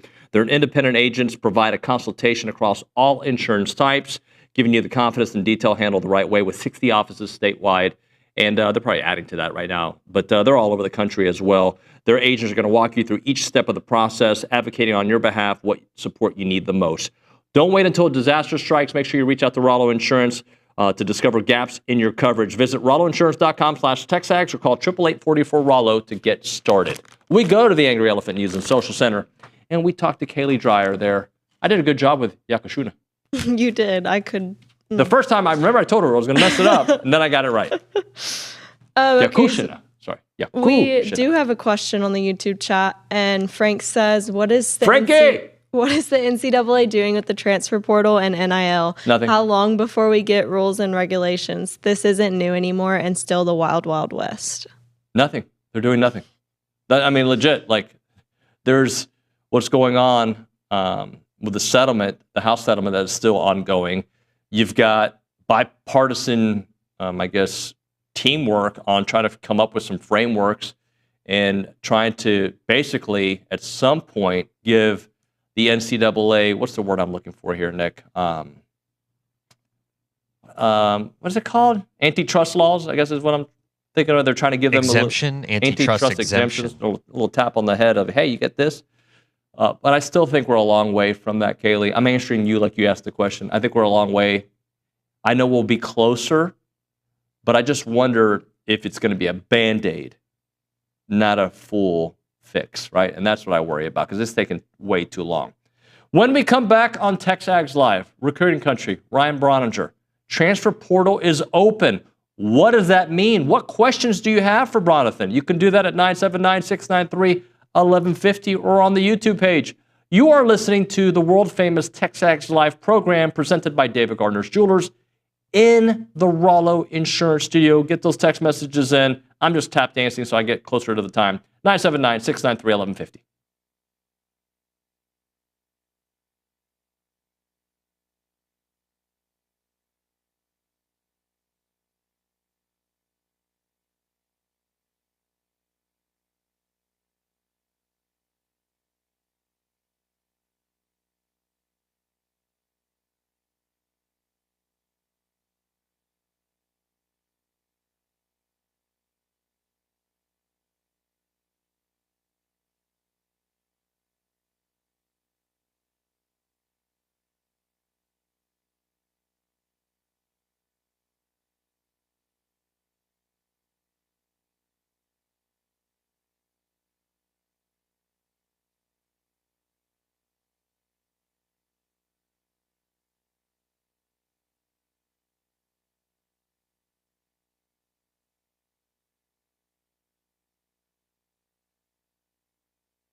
And we're back on TexAgs Live, presented by David Gardner's Jewelers, Rollo Insurance Studio. Time for Recruiting Country, brought to you by American Momentum Bank, the only privately owned bank headquartered in Bryan College Station. American Momentum Bank is committed to helping our community prosper by offering you a wide array of personal and business banking solutions specifically designed to help build financial success with confidence and momentum on your side. Ryan Brauninger is with us. What's up, Ronnie? Good morning. Good morning. Good morning. What's on your mind this morning? Well, making phone calls for this transfer portal stuff and trying to figure out which direction A&M is going to go. And so when you asked me this morning what I thought would be a good topic of discussion, I sent you 0 high school topics. Yeah, it's all about the portal. It's all about the portal, because I know that's where a lot of the attention for the A&M fan base and fan bases across college football, that's the direction it's turned to. And I don't like it. Yeah, I don't either. I wrote my article yesterday about this, and the first sentence I said, I want you to understand that I'm writing this in an exasperated tone. And I don't like a lot of things that are going on currently in the realm of college athletics, specifically college football, especially with the calendar. I really don't like player movement this late in the cycle, but it is what it is. I think if you polled all the general managers and recruiting staffers across college football, they would say the same thing. Like, this is stupid, this stinks, but it's here, and if you don't take advantage of it to better your roster, you're selling yourself short, you're selling your program short. So you have to be ready to go, and you have to make additions that you think can help your team win games, but also your locker room and your culture. So that's where we're at, and I just, how do we get out of this? How do we get out of this cycle where this is mid-April and this is going to go probably through early May, mid-May, where you're still making roster moves for next fall? It's one of the litany of things that I wish the NCAA had the power or spine to come in and change. And unfortunately, and it looks like it doesn't necessarily going to happen this year, but it could. You might have to cut your roster in July. I know. I mean, none of this makes any sort of sense. And stupid. You have to go back to the beginning where it was all started, whenever it was given to the government. The NCAA sat on their hands and decided that we could see this NIL thing coming a million miles down the road, and we're going to sit on our hands and just let it play out, and hopefully it'll work out for the best. So they were feckless in their decision making. They lacked any sort of foresight. Maybe they saw it coming and they just chose not to jump in and try to govern it from the get-go. So what happened? It went to a state government. It was signed into law into California. And once California had it, there was no way that the rest of the states weren't going to have it because of the competitive disadvantage they would have been at. And it has sprung into, California had its own designation for what NIL was supposed to look like. And then Texas and Florida and Louisiana and Georgia. And so you had these different roots or different trees growing individually where there's no overarching theme for this thing. And so to me, whenever you look at the current state of college athletics, it is 99% of the blame for everything that you see going on right now. And I know you had Josh Pate on here. He had certainly had an opinion on this topic, and I'm watching national pundits have similar strong feelings about this. Most of this falls at the feet of the NCAA for failing to get out in front of this. And Josh Pate said this is the grown-ups, and he's right. You can look at the grown-ups in the NCAA. You can look at the grown-ups advising some of these players. You can look at the grown-ups in the government bodies that now have control of this stuff. It's adults that have dropped the ball here. And I think, of course, if you're a kid, if you're an 18, 19, 20-year-old kids, we have kids that age that are working for us. If they were offered $2 million to go do something else at that age, wouldn't you do it? Of course. Yeah. So, and then there's a whole other laundry list of problems that come with that. And this is, for the most part, this is the most financial power these kids will ever have.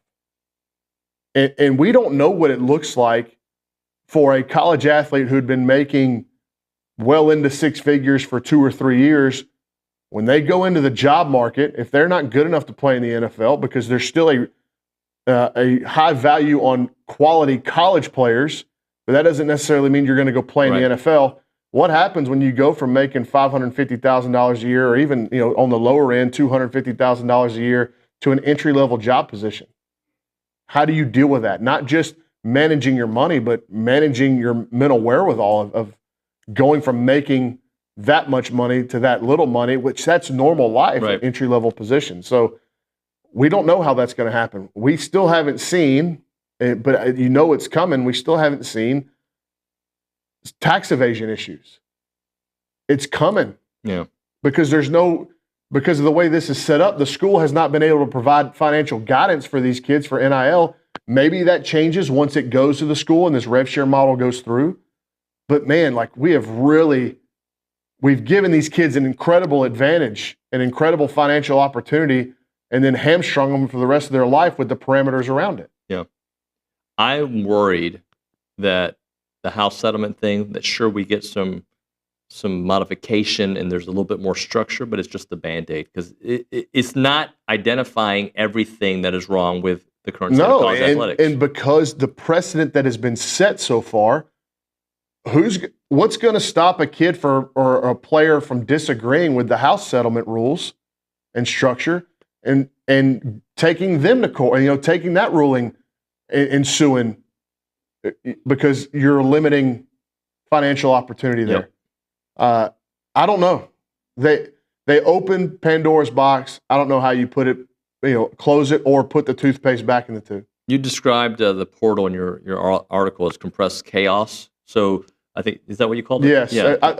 It's compressed chaos because this portal window is much shorter than the one that was in December and January. But I don't know how it's going to look. I think being definitive in anything in regards to the portal is dangerous to do as an analyst. It's compressed in terms of its window, so you have a week to go in. Obviously, decisions don't have to be made in that week in terms of what your next school is going to be, but you have to make a decision to go in. And I don't know. I anticipate it being more hectic than it has been in the past, but you really don't know that. Now, West Virginia had 25 players go in this morning. That many players? 25 players went into the portal. And so what is Rich Rodriguez supposed to do? Of 105, he's got 25 going in. Yeah, and I don't know. I didn't look at the list to see how big of the contributors they were. They were depth pieces, how many were walk-ons. I don't know.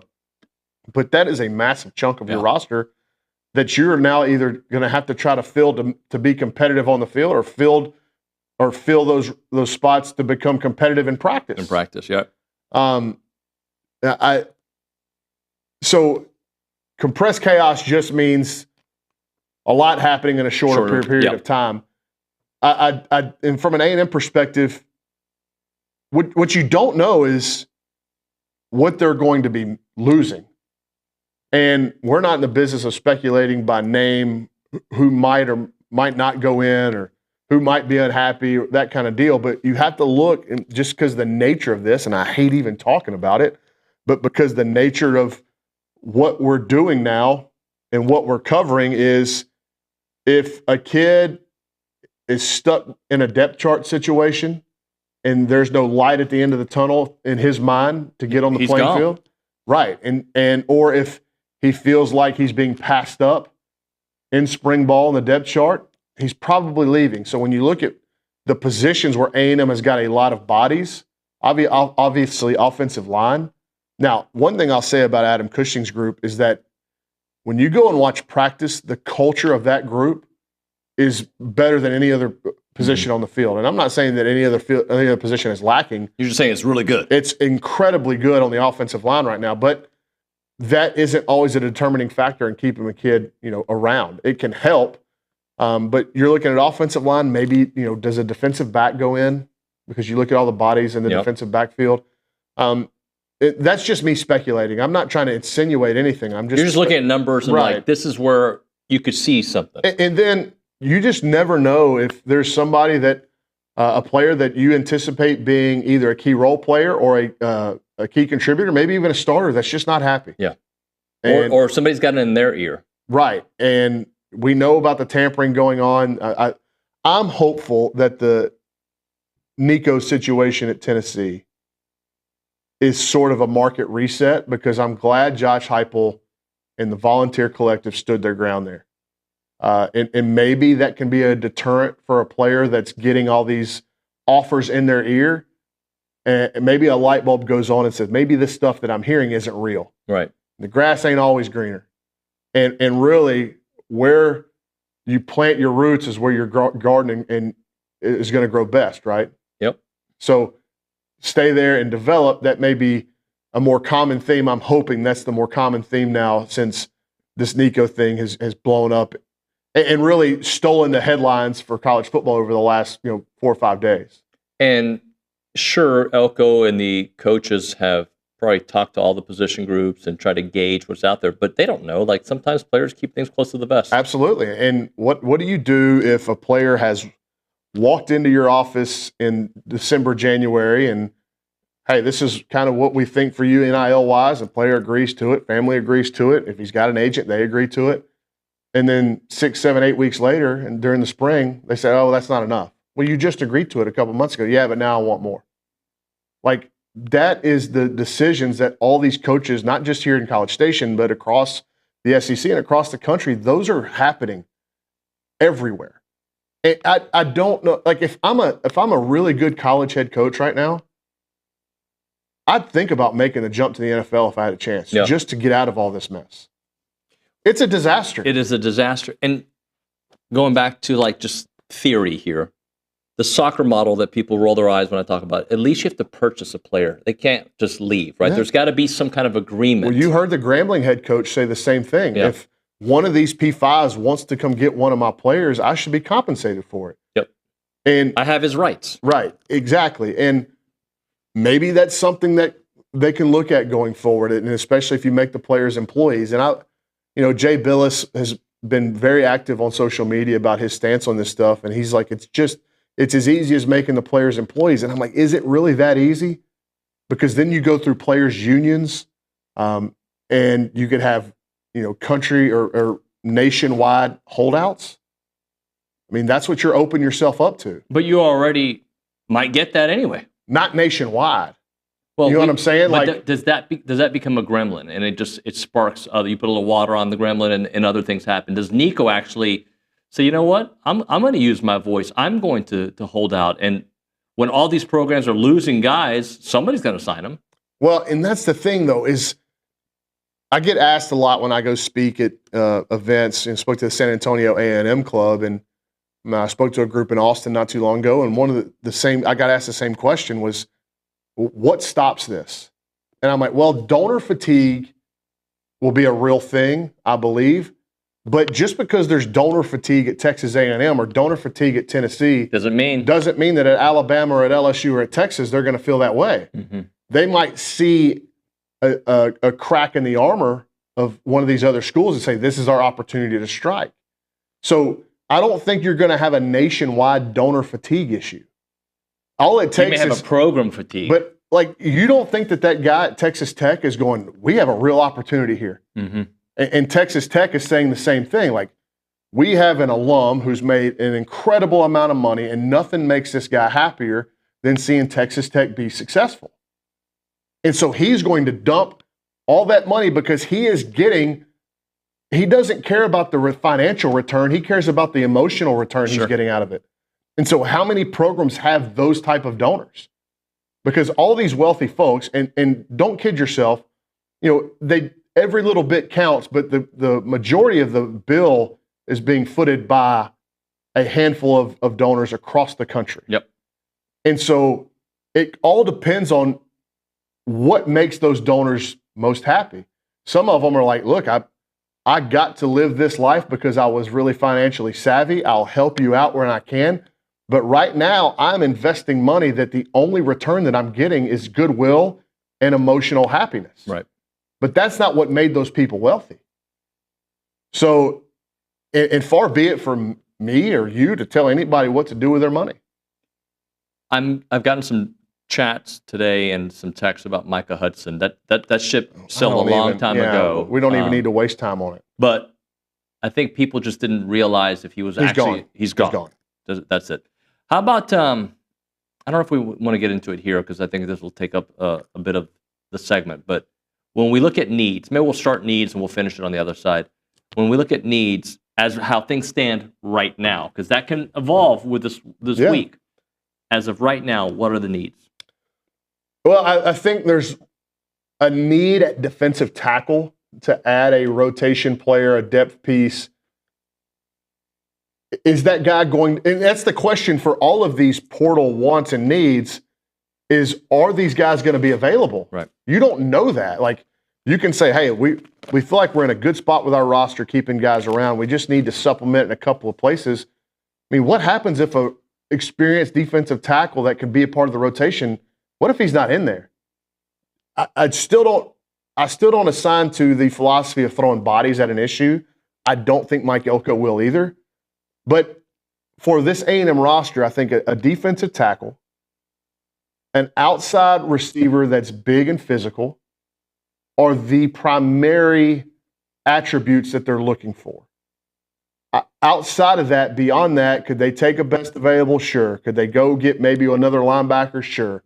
But again, what happens if 3 of these young offensive linemen say, I just don't want to sit behind all these older guys for another year? We're leaving. Then you probably got to go find another offensive lineman. But again, how appealing is the depth chart to a transfer portal offensive lineman? Right. So it's a lot to not only maintain, but it's a lot to work through day to day.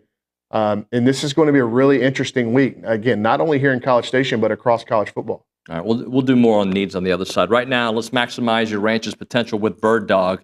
They're full-service land optimizers, and they're fantastic at ranch management and hunting access.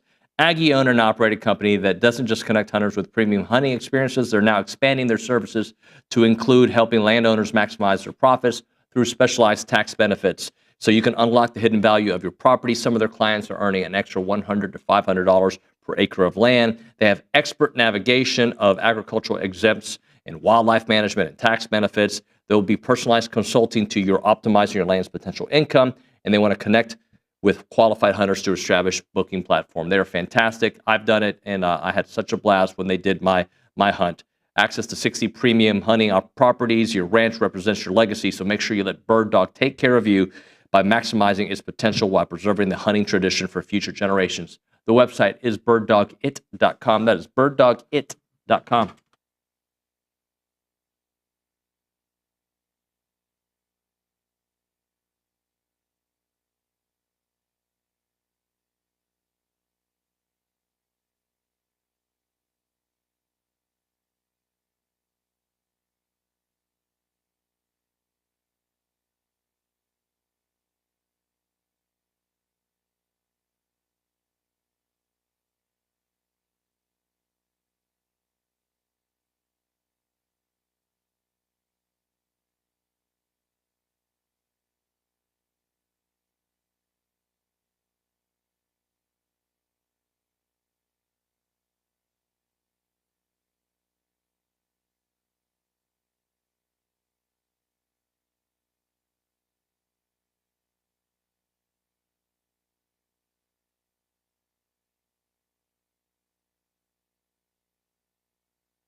Recruiting Country, brought to you by American Momentum Bank here on TexAgs Live, presented by David Gardner's Jewelers, Rollo Insurance Studio. As a reminder, the final segment of the program is brought to you by Double Dave's. That's at 10:50. But right now, caller number 12, 979-693-1150 will hook you up with your choice of a dozen pepperoni rolls or a large one-topping pizza from Double Dave's. They've been serving Aggie land since 1984 with your favorite pizza and, of course, those world-famous pepperoni rolls. Reliable in-house delivery, bringing piping hot goodness straight to your door. Just click on doubledaves.com. And your favorites are on their way. All right, Bronny, let's close out transfer portal talk with the thread. It's always one of the most popular ones. It's probably already popping, but if you're a premium subscriber, all the updates are on there. Yeah, make sure you're checking that. We are going to, and that's the funny thing about the portal is information can be fleeting. It can become old very quickly. It's also not as trustworthy, the information on portal kids, as it is with high school kids. Just the nature of it. This is, it's mercurial motivations. It is half-truths. It is negotiation tactics at the college level. That's what it is. And a lot of times agents will float things out to national media members just to get the message out, to put the heat on school XYZ, sure, or to drive the price up for their client. You heard Kirby Smart talk about these agents that are putting together Zoom to essentially auction off players. What a crazy world where we're living in. And I also think that for the agents that are out there that are legitimately trying to do it the right way and are legitimate agents, this has sullied their reputation in their profession, because now everybody's an agent. It used to be 10 years ago where you thought agent, this guy's gone to school, maybe some background in contracts or law, and understands the complete lay of the land. And now I think that has really morphed into something different today. So there's a lot of head scratching that goes on with this stuff, but we are not, TexAgs has never been in the business of speculation. Once we get solid information that we feel like we can share, we will add to our watch list. We'll add to our visitors list. If A&M's bringing in guys, and we'll do our best to give you a clear depiction of muddy water. Yeah. All right, let's turn our attention to baseball for a few minutes. 7 straight wins, offensive explosion over the last month, just with still such a long road, but an encouraging, more than encouraging last few weeks. Yeah, I was talking to Monaco last night in the post game, and he said it's good to be playing your best baseball going into Fayetteville. And I don't disagree with that 1 ounce, but I would change the wording. It's a necessity that you're playing your best baseball going into this stretch. And so for A&M to find their footing offensively, find some confidence, find some camaraderie, find their personality, the identity of the team, all that was necessary before this stretch. And you're looking at a road trip to Baumwalker, a place where you have not had hardly any success against the Razorbacks. It's going to be full. It's going to be loud. Talking to some guys that played on those 2022 and 2023 teams, they were adamant that that ballpark influences calls more so than any other place in the SEC. They said from the time the umpires walk out, the fans are all over them. Yep. And they think that over the course of the weekend, they influence umpiring decisions more so than any other place in the conference. And that's noteworthy. And so A&M, I wrote that because I was in Vegas last week, my comparison was,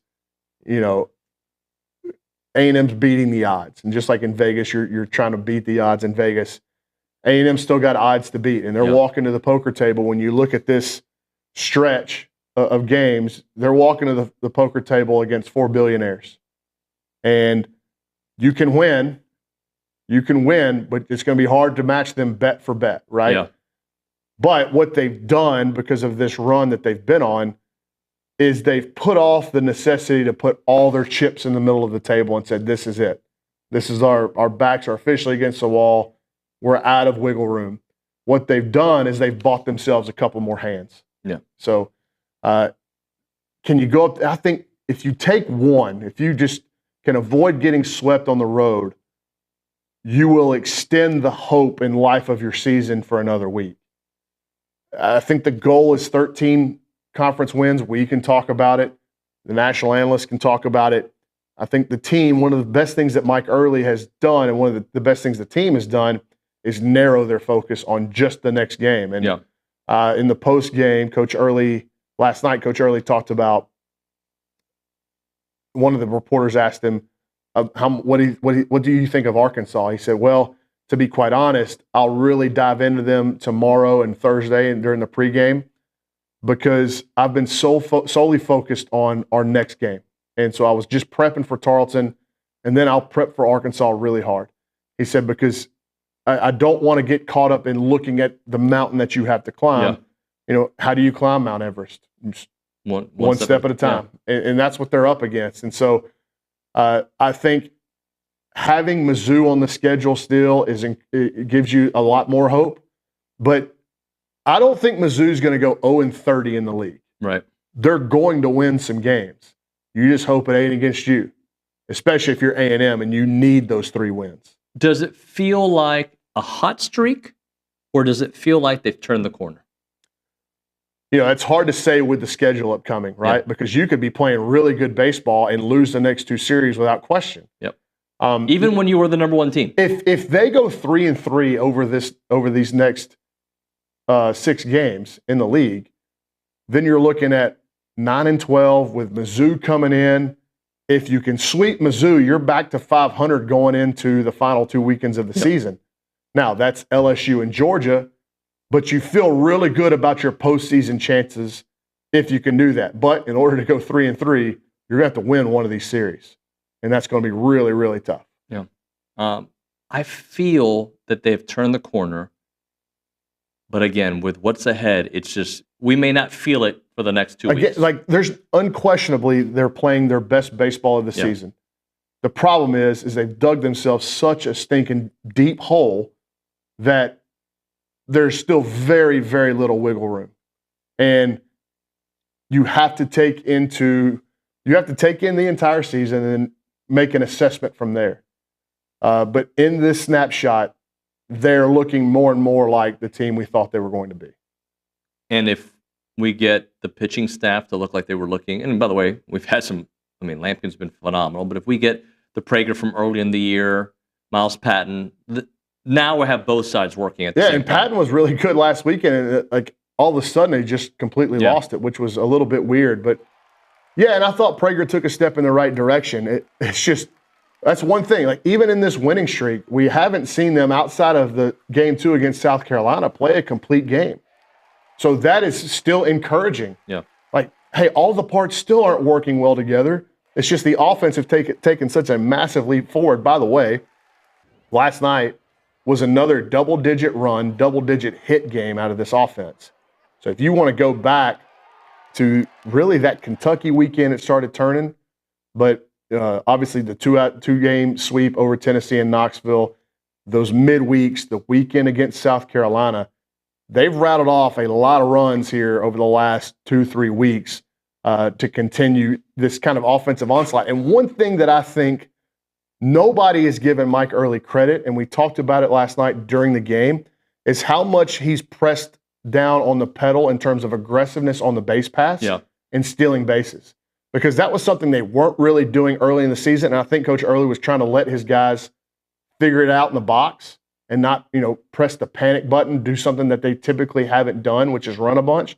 Now they're running at any chance that they can get, and it's helped them. It's been another piece to the puzzle for this offense run production. Brian, I don't think you heard the first segment, but I have these numbers here. 133 runs in 9 games in April, 14.78 runs per game. In their 8 wins, they've outscored their opponents by 93 runs.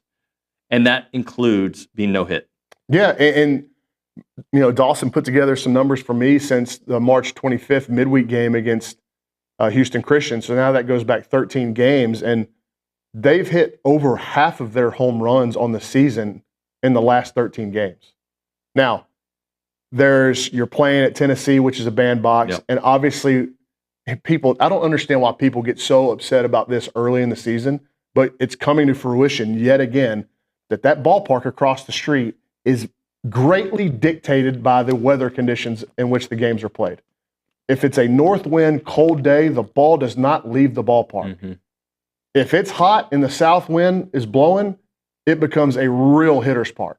I've not seen a ballpark in this league that is dictated by the weather as much as Bluebell is. And I think I can comfortably say that after talking to people at Vandy, people at Tennessee, people at Arkansas. They'll tell you that, like, yeah, our ballpark is pretty similar. LSU, you may get some really heavy wind days that affect the baseball, but it's pretty true most times. Bluebell is not. Even last night, it was like an east-northeast wind, kept some balls in the ballpark. Benderup crushed a ball to center in his last at bat, and it just kind of died out there. But because the way the wind was blowing, the only place the ball was going to fly was to left field. There were 2 home runs hit last night. Where'd they go? Both to left field. Yep. One by Tarleton, a right-handed hitter, and one by Jace the opposite way. So it is legitimate. It's not the sole reason why you couldn't score runs early in the year, but it is a key factor. It is a reason. No different than the injuries. Right. So when you're talking about the lack of run production early, it all goes into that pot, along with bad at-bats, poor swing decisions, big-time mechanical flaws in some swings. It's all part of it, right? So when you throw all that in the pot, then you get a lack of run production. Now we're starting to see it turn around a little bit, and one of the things that Coach Early has been talking about is our swing decisions have gotten better, and we're so much better on our contact rate and hitting balls hard in the strike zone. Thank you, Brian. Yep. Appreciate you. Daily Company, they're a family-owned licensed insurance business that offers HVAC, electrical, plumbing, and generator services available 24/7. When we talk about HVAC, that's thermostat repairs, refrigerant leaks, furnace failures, seasonal tune-ups. On the plumbing side, leak repairs, clogged and drains, water heater installation, maintenance to keep those pipes in top form. You've got electrical wiring, outlet repairs, upgrades for safety and efficiency, generator repair as well. They serve College Station, Houston, and Austin with upfront prices and no surprises. You can contact them at 979-2060-2020. That's 979-260-2020. Or visit them at godaily.com to experience the daily difference.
All right, we're TexAgs Live. We're presented by David Gardner's Jewelers. We're in the Rollo Insurance Studio. Going to continue our baseball dialogue. We go to the Buppies Catering Hotline. That's where we find Kendall Rogers of D1 Baseball. He is the co-founder and our good friend. What's up, buddy? How's it going? I feel like you're a little bit more chipper now when you have me on and talk about A&M baseball. I wonder why. Well, Kendall, I'm glad you asked that because I have a question for you. Because I don't know if you were sold on the Aggies last week yet, and I don't know if you are yet as well. But I'll ask. But I guess for me is when everything over the weekend feels good. Tennis wins the SEC. They beat Georgia, who was number one. Now they're number one. Track and field both number one. Softball's number one. And you have the way the baseball team has played over the last 2 weeks in the month of April. I'm in a much better mood. Yeah, maybe, I guess it's just a Bucky McMillan effect. I don't know. Bucky Ball's taken over. So, all right, I'll ask you something that I ended the. Is A&M, have they turned the corner, or are they in the middle of a hot streak that might not be sustainable with who they're about to play? I actually feel like they've turned a corner offensively. I think if you look at the team offensively, I think any of us, if you compared their bats earlier in the season to their bats now, I'm just seeing a lot better pitch selection. I'm seeing just a much better approach. I'm seeing harder contact across the board. And I kind of pinpoint Barry Harrison as a prime example of how much this offense has turned around. If you look at his at-bats earlier in the season compared to now, it's almost like now you watch his at-bats, and it's like either he's going to hit an absolute tank or he's going to walk. Like every at-bat he has, he's 100% dialed in. And I kind of feel like a lot of this lineup is performing like this right now. So that gives me the feeling that they've turned a corner. I guess the bad news is you can have a team turn the corner and play excellent baseball, and the next 3 weekends you could still lose every single series, even though you played really good baseball. So I think the biggest key for A&M the next couple of weeks is, okay, you got your offense calibrated. Now, the pitching as a whole needs to be better. Miles Patton can't run into a little bit of a logjam in the middle of the game. Ryan Prager needs to be a little bit more like Ryan Prager. The bullpen needs to perform. So there are still some missing pieces here to some degree, but the trend line for this A&M team is infinitely better than it was, even 3 weeks ago. 9 grand slams this season, obviously 3 this weekend against South Carolina, 2 in the 9th inning. Just what a remarkable number, A and B. Just what was it like taking in that 9th inning? It was wild. I wasn't actually watching the game, and then I turned it on. Actually, my son was watching the game. We were driving down to U of H, and he was watching the game on his phone. And he's like, "Oh, there's some shot just hit a grand slam." And then I'm like, "Okay, well, let's just turn this on in my truck." And so we turned it on. I just kind of listened to it happen. But it's just crazy when you look at this team overall. I felt like this team was, I wouldn't say sitting around waiting to lose, but it felt like late in the game, it was like you were kind of waiting for something bad to happen. Whereas with this team now, it's like you're waiting for something really good to happen. And I just think, when you look at Caden Kent and Schott and guys like that, they're gamers, man. They've done this so many times before. And so that was just very much, kind of vintage A&M from last year. When you look at the distance on the home run, you look at the situation. I thought the photo, I think Bronny might have tweeted out the photo of Ken after he hit the home run, just a very serious look. This team has a different vibe about it than it did a few weeks ago when South Carolina kind of found out the hard way. Yeah, that is true. Kendall, where has Michael Early grown? Because I know you had your questions early on. Where have you seen him grown as a manager, as a head coach? Yeah, I'll say this, and I did want to point that out. I'm glad you asked me that, because there were times early this season, Mike would probably agree, there were times early this season where he kind of made some moves where you're like, man, I'm not entirely sure what he's thinking here. Now it does feel like a lot of the moves that Mike is making make a ton of sense. And I think it's just a natural progression of a coach, especially a younger coach, but it definitely seems like he's pressing a lot of the same buttons. You think of the way that he's used, George and Schott and some of these other guys over the last couple of weeks, and just the feeling of those decisions is just different. The results, the production of those decisions are different. So, again, I still think there's a lot more to prove here if you're Mike Early and this entire A&M team. Like, you've got to finish the season strong. You've got to make the NCAA tournament and make a run there. But there's definitely a growth pattern happening here. You're seeing a lot better decision making from the dugout, and that's a good thing for A&M. What do you think the path to make the postseason is? Because it felt bleak, it felt impossible, and now there is, even with this schedule, there is math that could work out for them. Yeah, I think they'll make the tournament. I really do. I think they'll sweep Missouri. I do think they're going to win one or potentially two of the remaining other four series. And I know people are going to go, wait, Arkansas, Texas, Georgia, LSU, like they're going to win two of those. I think they'll win one. I think they could win two. I think I like, LSU at home. I think A&M will play well on that. And, Georgia's an interesting team. I do think Georgia can be had. Arkansas, to me, is the toughest team left. I just think Texas, I told somebody this yesterday on our staff group chat. I would not bet on that series to, save my life. I just think that you have no idea what's going to happen that weekend. I do think A&M is scary in that series because they're playing well. And if there was any series this year, even if they were playing bad, that they were definitely not going to play bad in, it's that one. So, who knows what's going to happen in that series. So, yeah, I do think A&M gets to 13 wins. I think they get to 13 wins in conference. They get an NCAA tournament. And I can tell you right now, there's not a team in America that will be looking forward to having those guys in their regional.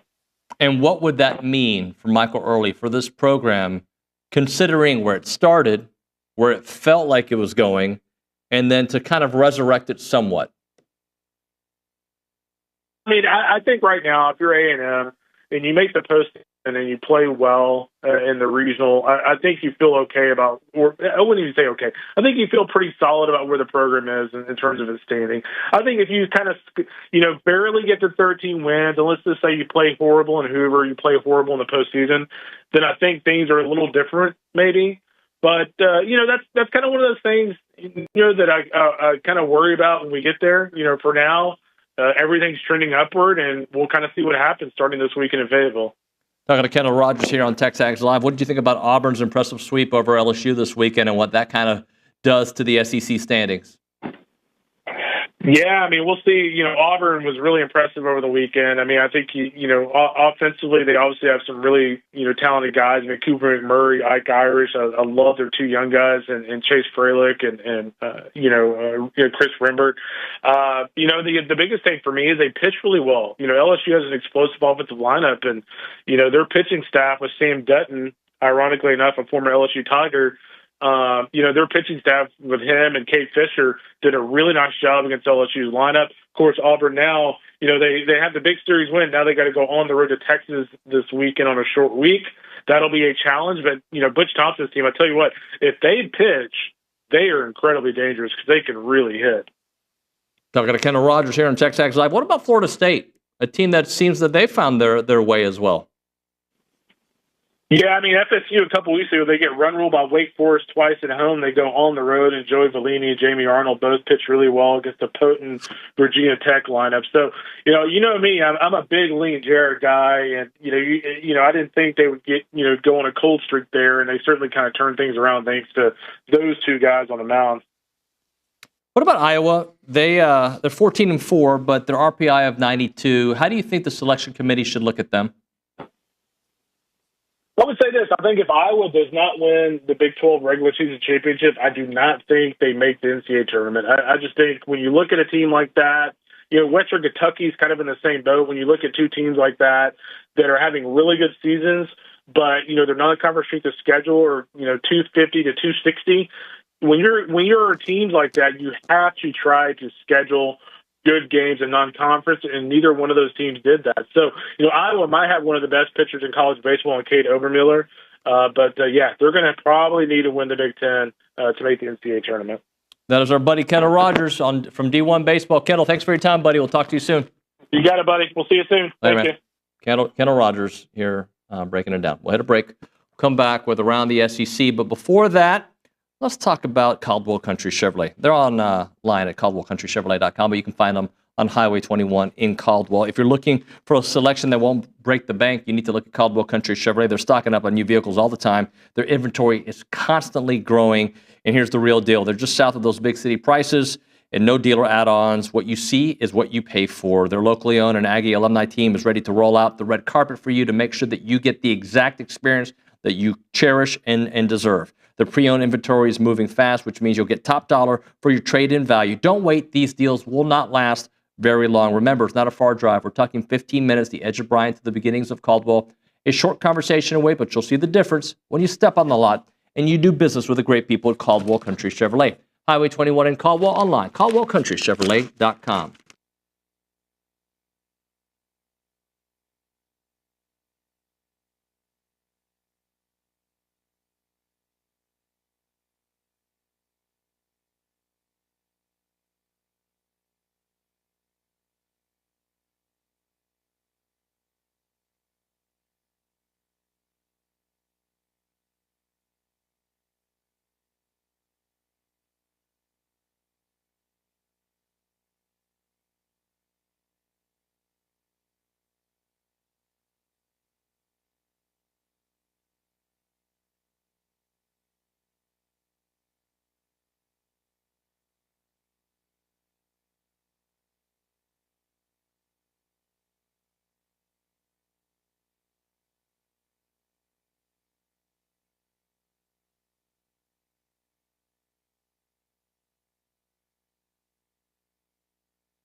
And we're back. TexAgs Live, presented by David Gardner's Jewelers, Rollo Insurance Studio. We can do a short around the SEC, presented by Jaxer.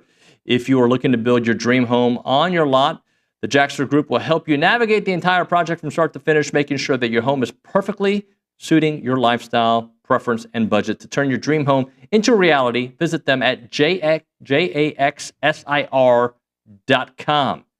We may have a little dual Nick and Kaylee Dreyer SEC moment. Nick, I got one. No, I got one thing, but we'll let Kaylee go first because I know she's got, I think, a few midweek scores, right, Kaylee Dreyer? Yes. So the big one from last night was number 11, Ole Miss got upset by Little Rock with the final score of 7-3. So that was a big topic last night. Yep. And then also number 19, Vanderbilt went into extra innings, 10 innings to be exact, against Lipscomb and won 5-4. Excellent stuff. Kaylee, thank you very much. Nick, what do you And I'm going to kind of jump off that because I know we were talking about it earlier this morning that, the Aggies only really dropped 2 midweek games this year, right? They dropped one to Texas State, then they dropped one to UTSA. So it's like you're not throwing, you're trying to get young guys into ball games and give them some reps, right? So I don't think dropping midweek games is the biggest deal. Like you just said, Kaylee, it happens to every team in the SEC. I'm pretty sure almost every team in the SEC. We got spoiled last year, Nick. Yeah, I know. We really did, and it happens, So, but I just got one quick thing. Of course, it's your favorite head coach in the SEC, Lane Kiffin. He laid out a case for why Nick Saban is the greatest coach of all time, which isn't too crazy, I know. But he just talks about, how Saban kind of. Am I looking at the wrong story? Yeah, you're looking at the wrong story. But he is the greatest coach of all time. I agree. Yeah. Lane Kiffin also said something about why field storming is the worst tradition. I wouldn't even call it a tradition in college football, but I think it's a tradition. You do? Yeah, I mean, you beat a number one every team. school. Everybody stormed. Yeah. Look, I don't know how I feel about it. I think tomorrow that'd be a good topic with me and OB since we're running out of time. But I don't know how I feel about it. I think it is awesome to be a part of, right? Yes. It has to be the right time and place. I feel like too often it happens when it shouldn't happen. But I also think someone's going to die. Definitely. Sorry. Too many players fighting, or I guess too many kids that look like me trying to go talk mess to, 6'4", 250-pound football players and I'm just getting saying, smacked. That is running of the Bulls. There's thousands of people running, jumping, I don't know. So who's going to get trampled? What old person is going to get run over? They could be young. I just feel like it's at some point something's going to happen. We're going to be like, dude, why were we doing that? Like our kids, right? Our grandkids are going to be like, yeah, I used to run on the field? Kaylee, have you ever stormed the field? Can you imagine if we did that in a Broadway musical? Alabama game. In a dance performance? Can you imagine the fans? Oh my God, Kaylee did it. We all ran on that. It'd be chaos. Right? It was fun. In a court case, you just run up there and everybody's just like in the face of the judge. Why is there no field storming in baseball or softball? We've never stormed. Bats. Oh, that's true. Good point. People get killed, bro. Yeah, good point. Never seen it in jiu-jitsu. Right? Dollar beer night for the Cleveland Indians way back when. That actually happened, and it got crazy. Hey, Fun story. Look into it. See you mañana.